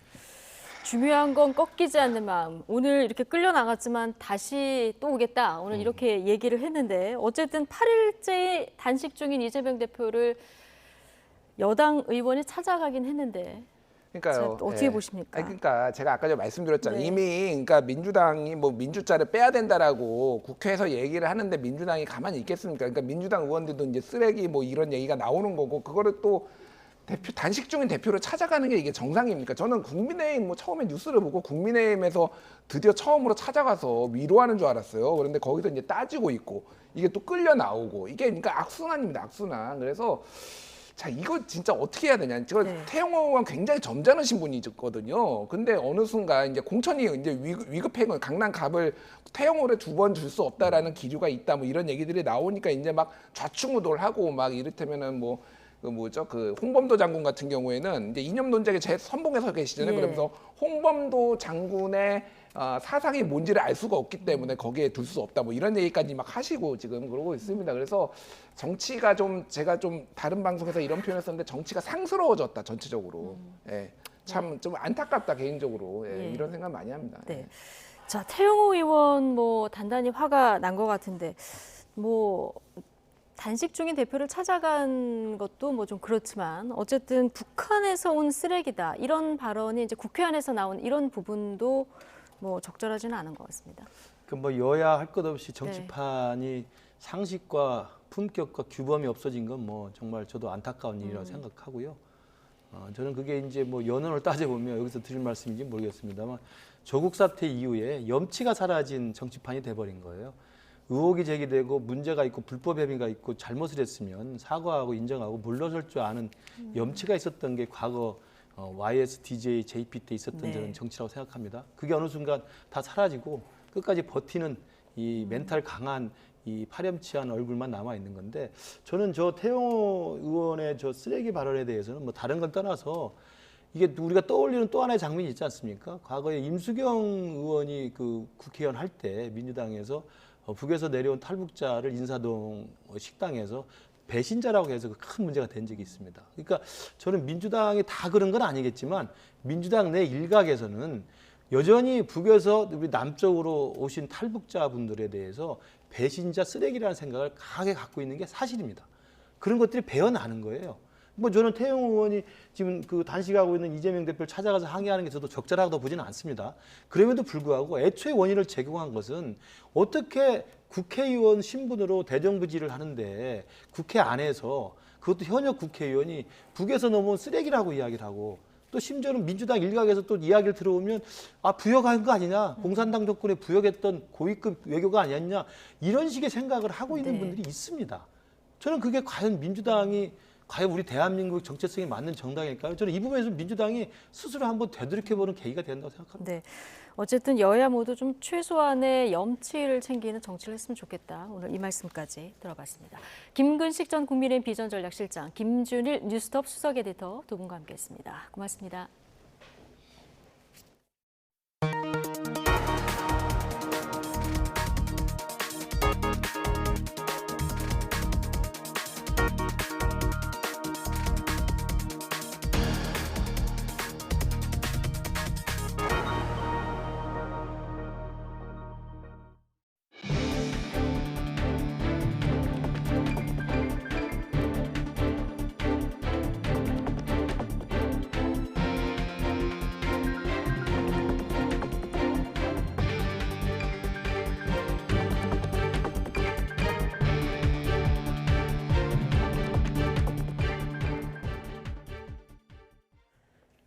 인도네시아와 인도 순방 사흘째 윤석열 대통령이 대북 제재의 미온적인 중국과 러시아를 동시에 비판했습니다. 한중 회담에서는 중국이 책임 있는 역할을 수행해 북한 문제가 한중 관계에 걸림돌이 되지 않았으면 좋겠다고 거듭 압박했습니다. 자카르타에서 강희경 기자입니다. 역내 주요 안보 현안을 논의하는 협력체인 동아시아 정상회의. 아세안 10개국과 한미일은 물론 중국, 러시아까지 참석한 자리에서 윤석열 대통령은 북한 핵미사일 위협이 실존적 위협이라고 규정했습니다. 그러면서 북한에 대한 제재 결의를 채택한 유엔 안전보장이사회 상임이사국의 책임을 강조했습니다. 제재 이행을 맡고 있는 러시아와 중국을 한데 묶어 압박 메시지를 날린 겁니다. 유엔 안보리로부터 가장 엄격하고 포괄적인 제재를 받고 있습니다. 결의안을 채택한 당사자인 안보리 상임이사국의 책임은 더욱 무겁다고 할 것입니다. 남중국해를 둘러싼 영유권 갈등과 관련해선 국제법 원칙 아래 행동준칙이 수립돼야 한다고 지적했는데 이는 중국을 겨냥한 언급이었습니다. 힘에 의한 일방적인 현상 변경 시도는 어떠한 경우에도 용납할 수 없다는 것이 국제법 원칙입니다. 이어서 성사된 중국 2인자 리창 총리와의 한중회담. 지난해 시진핑 국가주석과 정상회담을 한 지 10개월 만에 최고위급 지도자 대면인데 윤 대통령은 북한 문제가 한중 관계 걸림돌이 되지 않도록 해달라며 중국의 역할을 촉구했습니다. 북핵 문제가 악화되면 악화될수록 한미일 공조가 그만큼 강화될 수밖에 없다는 것을 강조하고 북한 문제가 한중 관계에 걸림돌이 되지 않았으면 좋겠다라고. 이에 리창 총리는 짤막하게 답변했지만 내용은 공개하지 않기로 했다고 대통령실은 밝혔습니다. 다만 한일중 정상회의가 조속히 한국에서 개최되도록 협조해달라는 윤 대통령 당부에 중국 측은 적극 호응하겠다 화답했다고 전했습니다. 대통령실은 북중러가 우호적 관계라도 무기 거래 문제는 중국도 민감할 수밖에 없다고 보고 있습니다. 북러가 밀착 움직임을 보이는 가운데 러시아는 견제하고 중국에는 역할을 촉구하는 윤 대통령의 메시지가 더 선명해지는 이유입니다. 자카르타에서 YTN 강희경입니다. 북한의 구구절 열병식과 러시아 동반경제 포럼에 파견하는 중국 대표단의 격이 확 낮아졌습니다. 네, 그동안 북러 밀착을 관망해오던 중국이 불편한 속내를 내비쳤다는 해석이 나오고 있습니다. 베이징에서 강정규 특파원입니다. 지난 2018년 북한 정권 수립 70주년 열병식. 당시 중국은 권력 서열 3위인 리잔수 전인대 상무위원장을 특별대표로 보냈습니다. 김정은도 리잔수와 주석단에 나란히 입장하고 손을 맞잡아 올리는 등 정상급 의전으로 예우했습니다. 그러나 제1비인을 우러러 최대 영광과 가장 뜨거운 감사를 드리며 적정을 토치는 참가자들. 그러나 올해 75주년 구구절 열병식 땐 중국이 대표단의 격을 확 낮췄습니다. 당내 서열 24위권에 그치는 정치국 위원이자 국무원 부총리 4명 가운데 맨 마지막인 류거중을 단장으로 파견하는 겁니다. 김정은과 푸틴의 재회 장소로 알려진 러시아 동반경제 포럼에도 부총리를 보낼 예정입니다. 작년엔 당시 국회의장격인 리잔수가 참석했고 2018년엔 시진핑 주석이 직접 챙겼던 행사입니다. 최근 북러 밀착을 관망해오던 중국이 처음 발신한 외교적 신호입니다. 우크라이나 전쟁 개입과 대북 제재 위반 소지가 다분한 무기 거래에 분명히 선을 긋겠다는 뜻입니다. 明显是与俄朝关系相关的问题，我不做评论。假设性的问题，我无法回答。 무엇보다 북러 결집이 자국의 대북 영향력 축소로 이어지거나 한미일 공조를 더욱 자극할 수 있다는 점도 중국으로선 달갑지 않은 대목입니다. 베이징에서 YTN 강정규입니다. 인도네시아와 인도 순방 사흘째 윤석열 대통령이 아세안 정상회의를 계기로 필리핀과 자유무역협정 FTA 체결 서명식을 열었습니다. 한 필리핀 FTA는 싱가포르, 베트남, 캄보디아, 인도네시아에 이어 아세안 회원국 가운데 5번째 양자 FTA로 아세안 시장의 91%에 달하는 거대한 FTA 네트워크가 완성됐다고 최상목 경제수석은 평가했습니다. 필리핀은 전체 품목 가운데 96.5%를, 우리나라는 94.8%의 관세를 철폐하는 높은 수준의 개방을 달성하게 됐다며 특히 한국산 자동차는 FTA 발효 즉시 관세가 철폐되고 전기차, 하이브리드차 등 친환경차도 5년 내 관세가 철폐된다고 설명했습니다.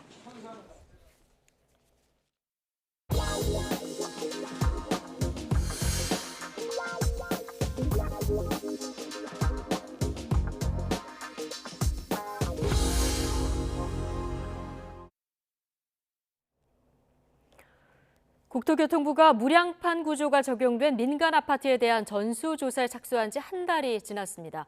이런 안전점검이 요식 행위에 그치진 않을지 결과는 언제쯤 나오는 건지 입주민들의 불안은 여전합니다.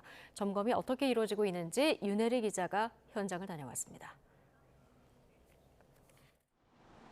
지난해 9월 300여 세대가 입주를 마친 경기 고양시 덕양구에 있는 아파트 단지입니다. 지하 주차장에 무량판 구조가 적용돼 이번 국토부 전수조사 대상에 포함됐습니다. 먼저 구조 개선설을 통해 설계 하중이 적정한지 안전성을 검토합니다. 현장 조사에선 탐사 기계를 통해 보강 철근이 있어야 할 곳에 제대로 배치됐는지 확인합니다. 전담 보강 철근 들어가는데 한번 하고 그 옆에 들어가지 않는 데를 해가지고 비교를 하는 거예요. 천장 마감재를 긁어내고 노출된 콘크리트면에 비파괴 검사 장비를 집어넣어 강도가 적절한지 점검도 진행합니다. 모든 과정은 국토안전관리원과 지자체 관계자, 입주민 대표가 보는 앞에서 이뤄집니다. 정밀 검사를 좀 빠른 일정을 잡아서 와서 진행하게 된 것 같아서 조금 마음이 그래도 놓이고, 그리고 또 이 결과가 빨리 입주민들이 안심할 수 있게 정보 공개가 돼서 저희들이 조금 더 안심하고 이곳에 지낼 수 있었으면 좋겠어요. 하지만 일부 기둥에 대한 표본 조사만 이뤄지다 보니 부실 시공을 제대로 확인할 수 있을지 불안한 마음도 듭니다. 수박 겉핥기 식으로 주민들에게 우리는 최소한의 점검을 진행했다라는 행정이 있어서는 안 될 거라고 생각을 하고요. 주민들이 안심하고 살아갈 수 있도록 후속 조치가 잘 이루어지길 바랍니다. 실제로 철근 누락이 확인될 경우 단지명이 공개되는 것에 대한 부담도 있습니다. 하지만 무엇보다 입주민들이 원하는 건 투명한 정보 공개입니다. 그래서 예민할 수 있긴 한데 그래도 문제가 있는 거를 투명하게 공개를 하고 그리고 또 그걸 확실하게 좀 고친 이후에 또 고친 부분까지 또 투명하게 또 공개를 하는 게 맞다고 생각합니다.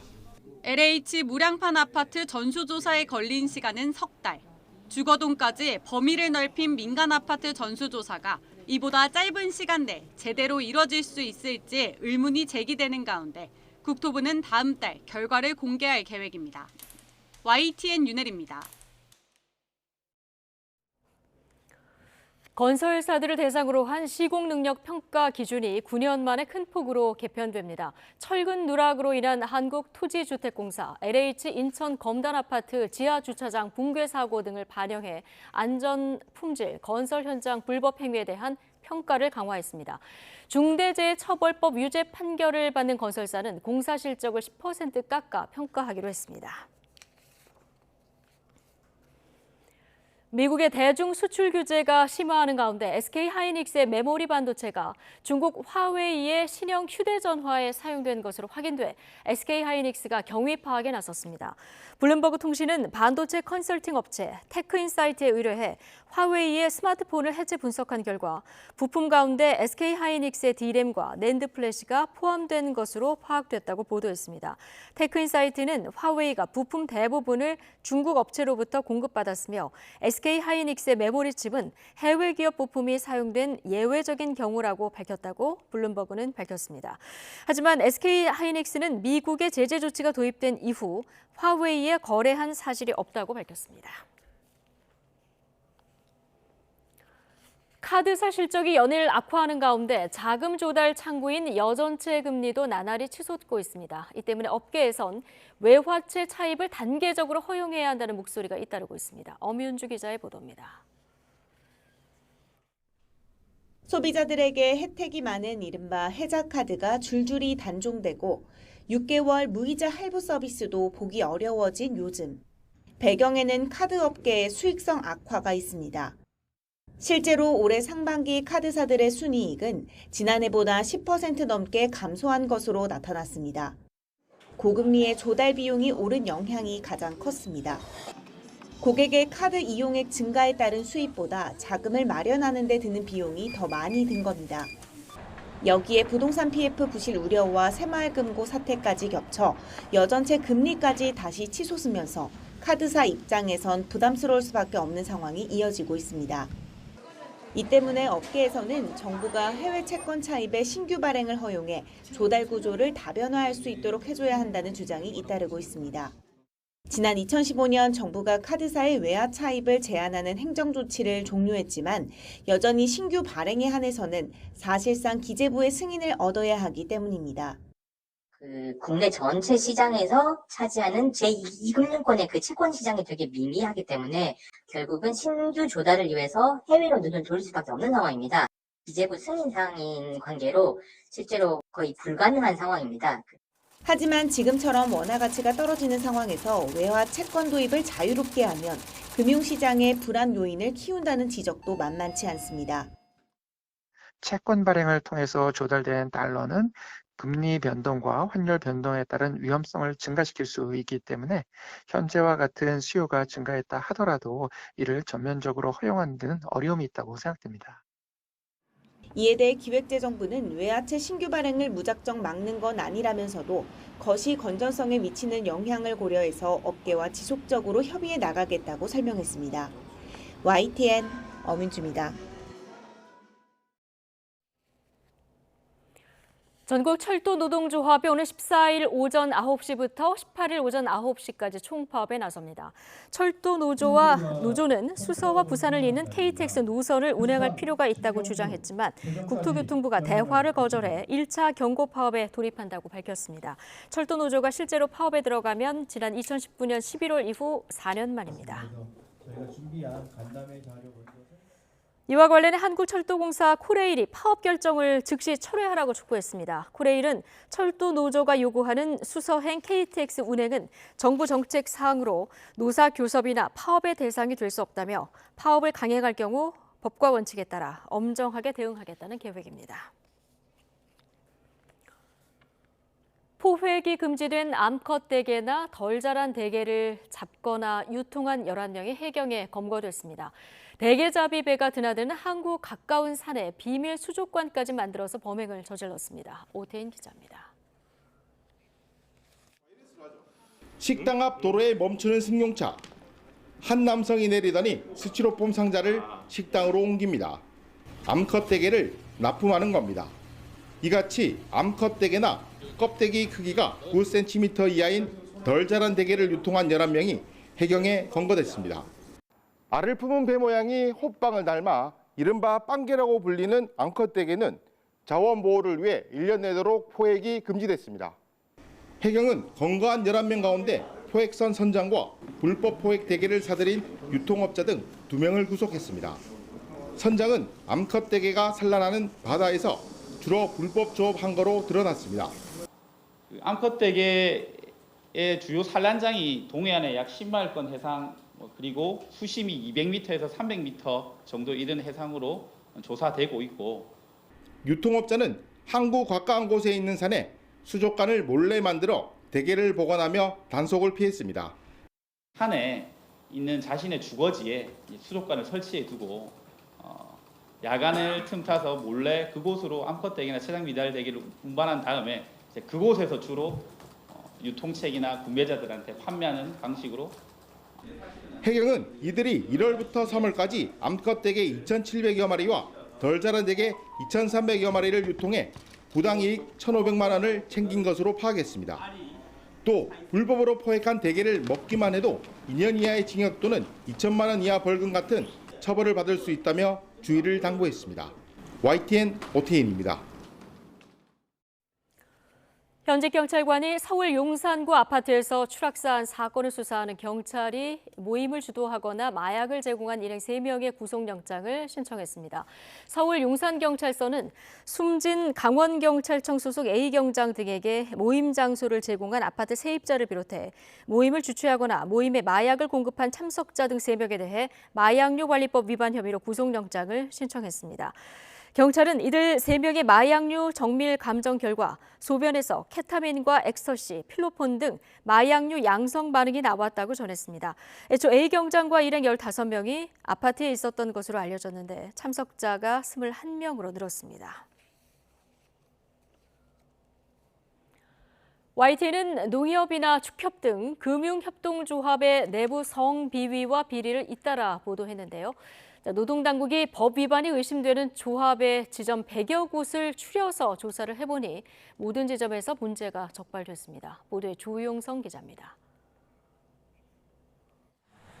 경기도 여주의 한 농협에서는 임원의 셀프 대출을 내부 고발했는데 오히려 이 직원이 대기 발령을 당하는 일이 벌어졌습니다. 인천의 한 축협 조합장은 회식 자리에서 여직원을 성추행하고도 삼선 조합장 자리에 올랐습니다. 노동청에 신고했지만 법원에서 유죄 확정을 받기 전까지는 조치를 취할 수 없다는 이유로 다시 조합장에 선임된 겁니다. 일자로 지금 저희가 가게 되면 어차피 저희 입장이 되어주실 사람들이 없다고 했거든요. 다시 그 사람 밑으로 들어가야 된다는 것 자체가 너무 굴욕적인 그런 것도 있고. 이처럼 비위가 의심되는 금융협동조합 113곳을 추려서 고용노동부가 조사를 해보니 한 곳도 빠지지 않고 위반 사항이 적발됐습니다. 말 그대로 털기만 하면 비리가 쏟아져 나오는 셈입니다. 가장 많은 위반 사항은 임금체불로 200건을 넘었고 액수로는 38억 원에 달했습니다. 근로계약서나 임금명세서를 제대로 작성하지 않은 등 적발 건수가 모두 760여 건이나 됩니다. 특히 한 축협에서는 여직원에게 고객과의 식사 자리 참석과 술을 강요하고 이를 거부하자 다른 지점으로 발령한 사례까지 적발됐습니다. 아직도 현장에서 조직 문화와 관행이 바뀌지는 않았다는 것을 보여준다는 점에서 매우 신경성이 큽니다. 고용노동부는 이번에 비위 사항이 심각한 곳을 대상으로 재조사를 예고했습니다. 아울러 관련 노동법을 인지하지 못해서 위반하는 일이 없도록 노무관리 컨설팅을 하는 동시에 불법 행위에 대해서는 법으로 대응한다는 방침입니다. YTN 조용성입니다.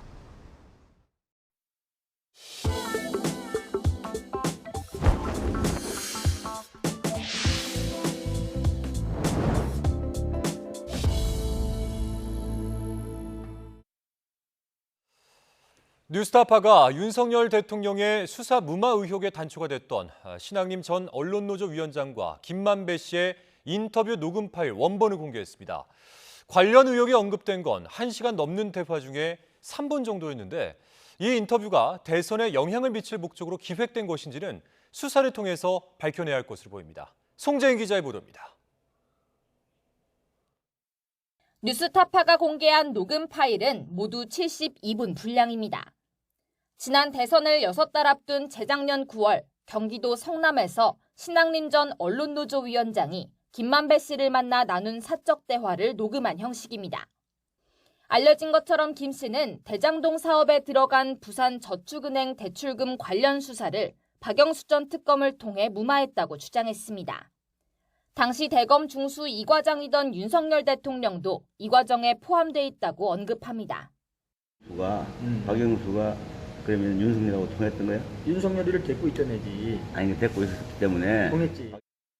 하지만 대장동 대출 브로커 조우영 씨에게 커피를 타줬다는 인물이 윤 대통령이라는 취지로 말했다가 박모 검사, 다시 다른 직원들이라고 바로잡는 등 오락가락하는 모습을 보이기도 했습니다. 윤석열이가 네가 조우영이야 이러면서 하고 커피 한잔 마시고 온 거야? 아니면 윤석열하고 마시고 온 거야? 아니 혼자 거기서 타주니까 직원들이 차 한 잔 어떻게 마시겠어. 윤 대통령의 수사 무마 의혹이 담긴 대화는 다 합쳐 3분 분량입니다. 반면 김 씨는 민주당 이재명 대표가 철저하게 공익 환수를 설계했다며 대장동 사업과 이 대표의 연관성은 명확하게 구분짓습니다. 또 당시 김 씨는 이 대표와 한 배를 탔다는 등 대장동 일당에게 이 대표 적극 엄호를 지시했다는 게 검찰 조사 내용입니다. 대선을 반년 앞두고 이뤄진 인터뷰 당시는 대장동 의혹이 막 게이트로 확산하던 시점이었습니다.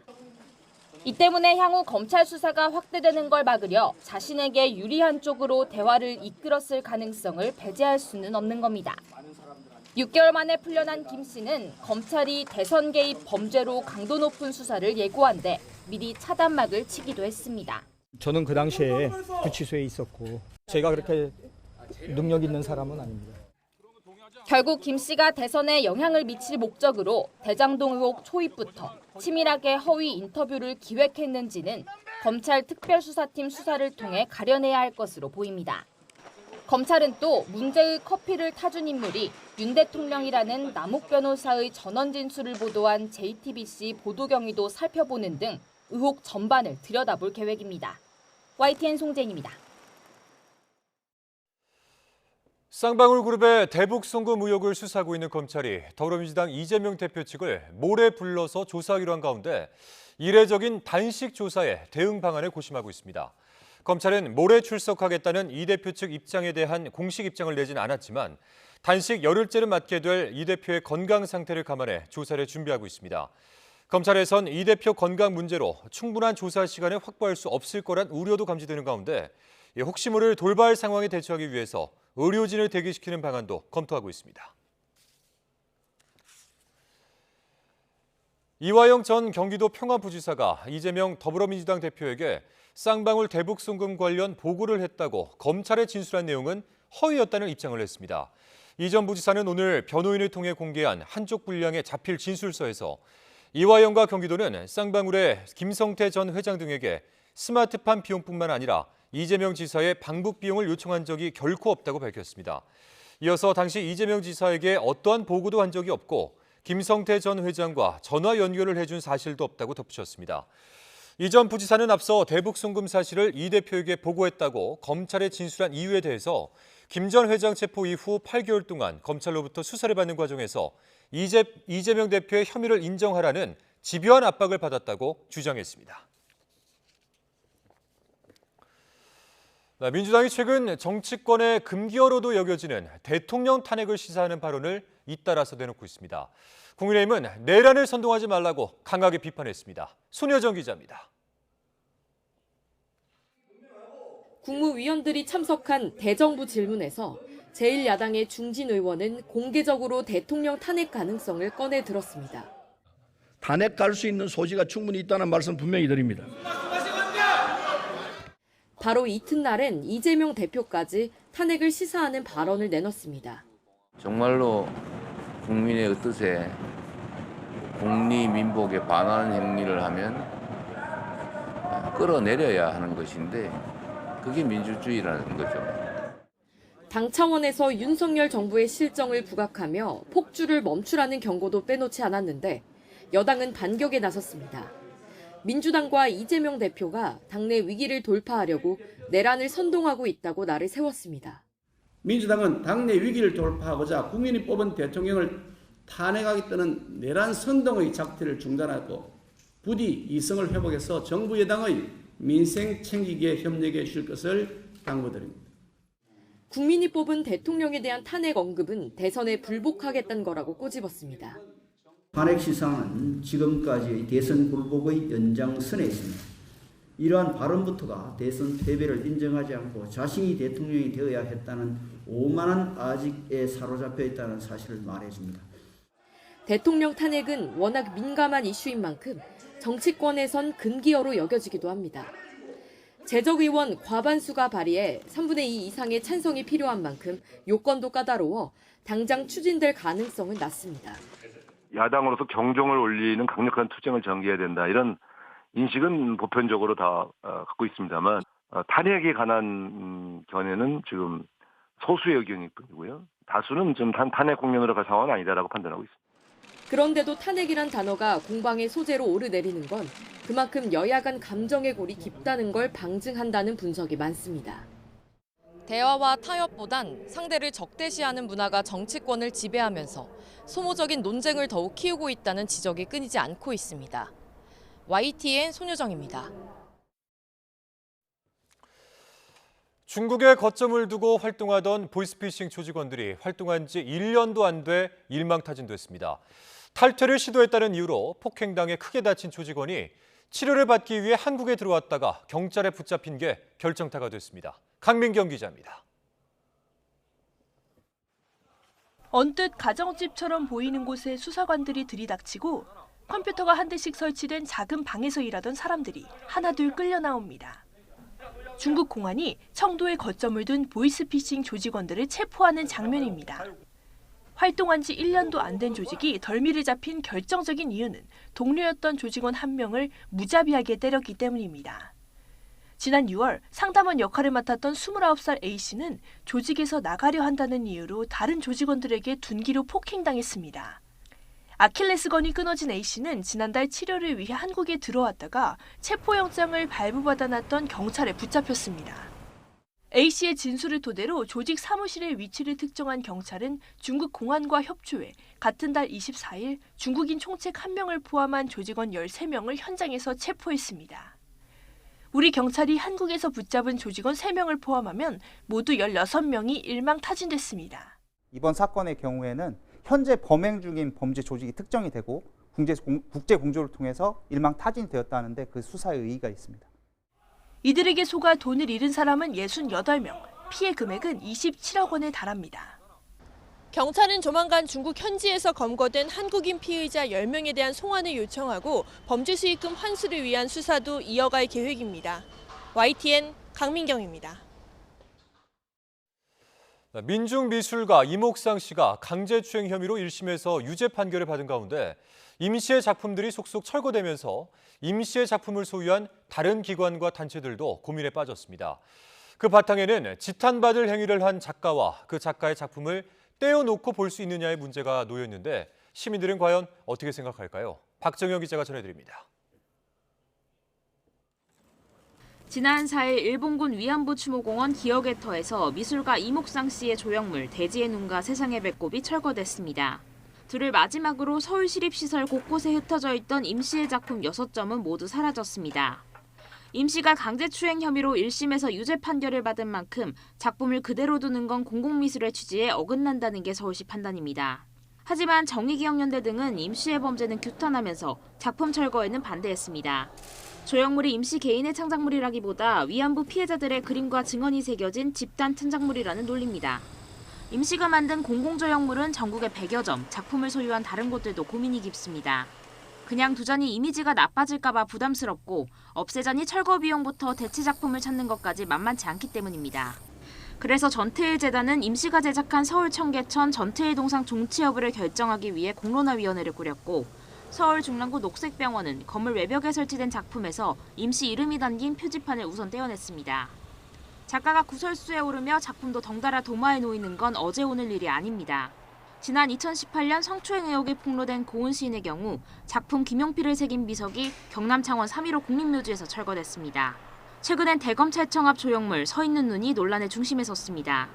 교주의 성범죄 등으로 파문을 일으킨 JMS 신도의 작품으로 알려진 탓인데 없애거나 다른 데로 옮겨야 한다는 목소리가 나왔다가 현실적 제약에 부딪혀 흐지부지된 상황입니다. 시민들 의견도 엇갈립니다. 그런 범죄를 저지른 분이라면은 제 개인적으로는 생각으로는 그냥 철거하는 것이 맞다라고 생각됩니다. 아무래도 이미지도 중요한 부분이기 때문에 이제 그런 불미스러운 일이 있으셨던 작가분께서 만들었다고 하면 조금 부정적인 이미지가 생길 것 같긴 합니다.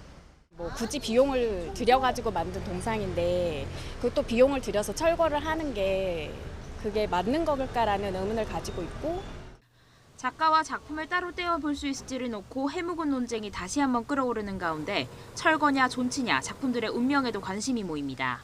YTN 박정현입니다. 대검찰청이 지난달 말 군내에 설치돼 있던 이목상 작가의 작품을 철거했습니다. 철거된 작품은 이준 열사 흉상으로 우리나라 1호 검사인 이준 열사를 기리기 위해서 대검이 지난 2011년에 구입해서 본관 15층 로비에 전시해왔습니다. 대검은 최근 임 씨가 성추행 유죄 판결을 받자 정부미술은행 위탁기관인 국립현대미술관과 작품 철거를 논의했습니다. 이를 토대로 대검은 예술인이 성폭력으로 유죄 판결을 받을 경우 재정 지원을 중단할 수 있다는 법률을 근거로 임시 작품을 철거해 정부미술은행 수장고에 보관하기로 했습니다. 코로나19 이후 플라스틱 폐기물들이 폭발적으로 늘어나면서 이 폐플라스틱 문제가 범지구적 문제가 되고 있습니다.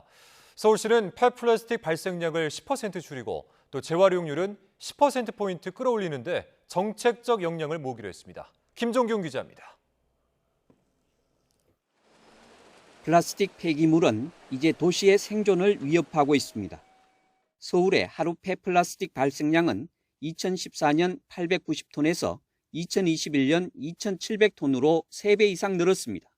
이런 폐플라스틱은 처리 과정에만 연간 40만 톤의 온실가스가 발생합니다. 서울시는 우선 2026년까지 폐플라스틱 발생량을 10% 줄이고 재활용률은 10%포인트 끌어올리기로 했습니다. 이를 위해 2025년부터 서울에서 일회용 컵을 사용하면 보증금 300원을 부과합니다. 한강공원에선 일회용 배달용기 반입이 단계적으로 금지됩니다. 올해 잠수교 일대를 시작으로 내년에 뚝섬 반포, 2025년 한강공원 전역으로 확대합니다. 일회용품을 많이 쓰는 장례식장, 행사, 축제, 체육시설은 다회용 컵과 용기를 사용하는 제로 플라스틱 거점으로 전환합니다.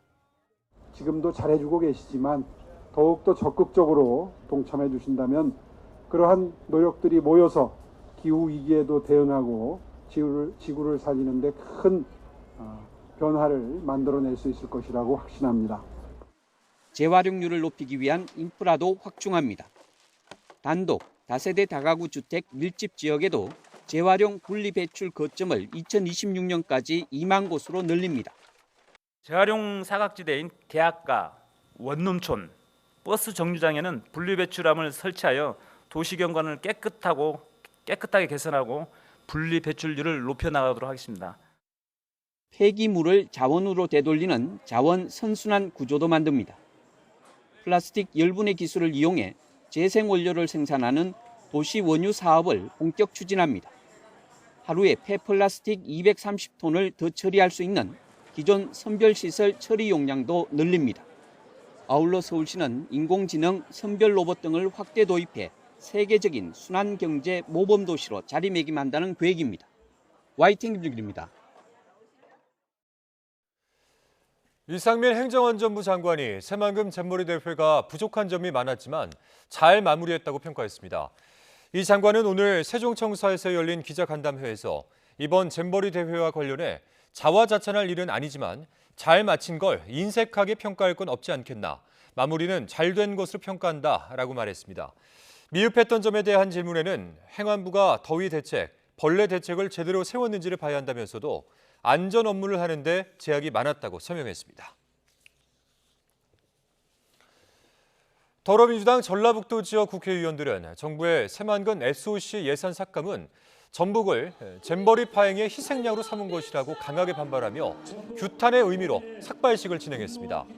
삭발에 참여한 김성주 의원은 정부가 잼버리 파행 책임을 전북에 모두 떠넘기고 있다면서 새만금 예산의 부활을 위해 전체주의에 맞서 싸우겠다고 밝혔습니다. 한병도 의원은 다음 주 기획재정부 앞에서 예산 삭감을 규탄하며 별도 삭발식을 진행할 예정입니다. 전쟁 중인 우크라이나에 무단 입국했던 이근 전 대위가 무면허 운전으로 입건됐습니다. 경기 수원 남부경찰서는 어제 이 씨를 도로교통법 위반 혐의로 입건했습니다. 이 씨는 어제 오후 6시쯤 총포화약법 위반 혐의로 조사를 받기 위해 경찰서를 찾았다가 경찰관이 운전자를 확인하는 과정에서 무면허 운전 사실이 드러났습니다.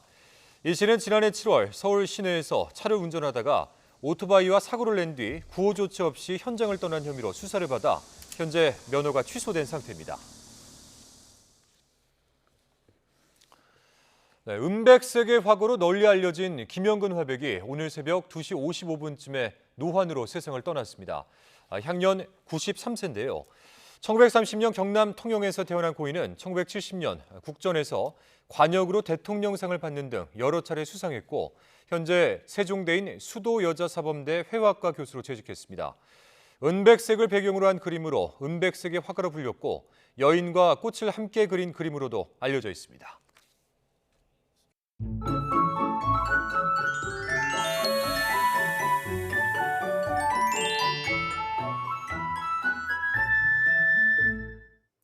가을이 깊어가면서 아침, 저녁에는 제법 선선하게 느껴지고 있습니다.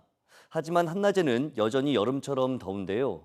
가을의 세 번째 절기 백로인 내일도 아침에는 서울 기온이 20도로 오늘보다 조금 더 선선하겠지만 한낮에는 31도까지 오르는 등 30도 안팎의 늦더위가 계속되겠습니다. 출근길 이 점 염두에 두고 옷차림하시기 바랍니다. 내일도 하늘은 대체로 맑겠습니다. 다만 전남 남해안과 제주도에는 바람이 매우 강하게 불겠고 동해안과 제주도 해안을 중심으로 너울성 파도가 높게 일겠습니다. 해안가 안전사고에도 유의해 주시기 바랍니다. 내일 아침 기온은 서울 20도, 대전 18도, 광주 19도, 부산 21도로 오늘보다 1도에서 3도가량 낮겠습니다. 낮 기온은 서울 31도, 춘천 31도, 광주 30도, 대구 29도까지 오르겠습니다. 이번 주말과 휴일에도 대체로 맑은 가운데 늦더위가 이어지겠지만 남해안과 제주도에는 휴일 밤에 비가 내릴 전망입니다. 날씨 정보였습니다. 목요일 뉴스나이트 마치겠습니다. 함께해 주신 여러분 고맙습니다.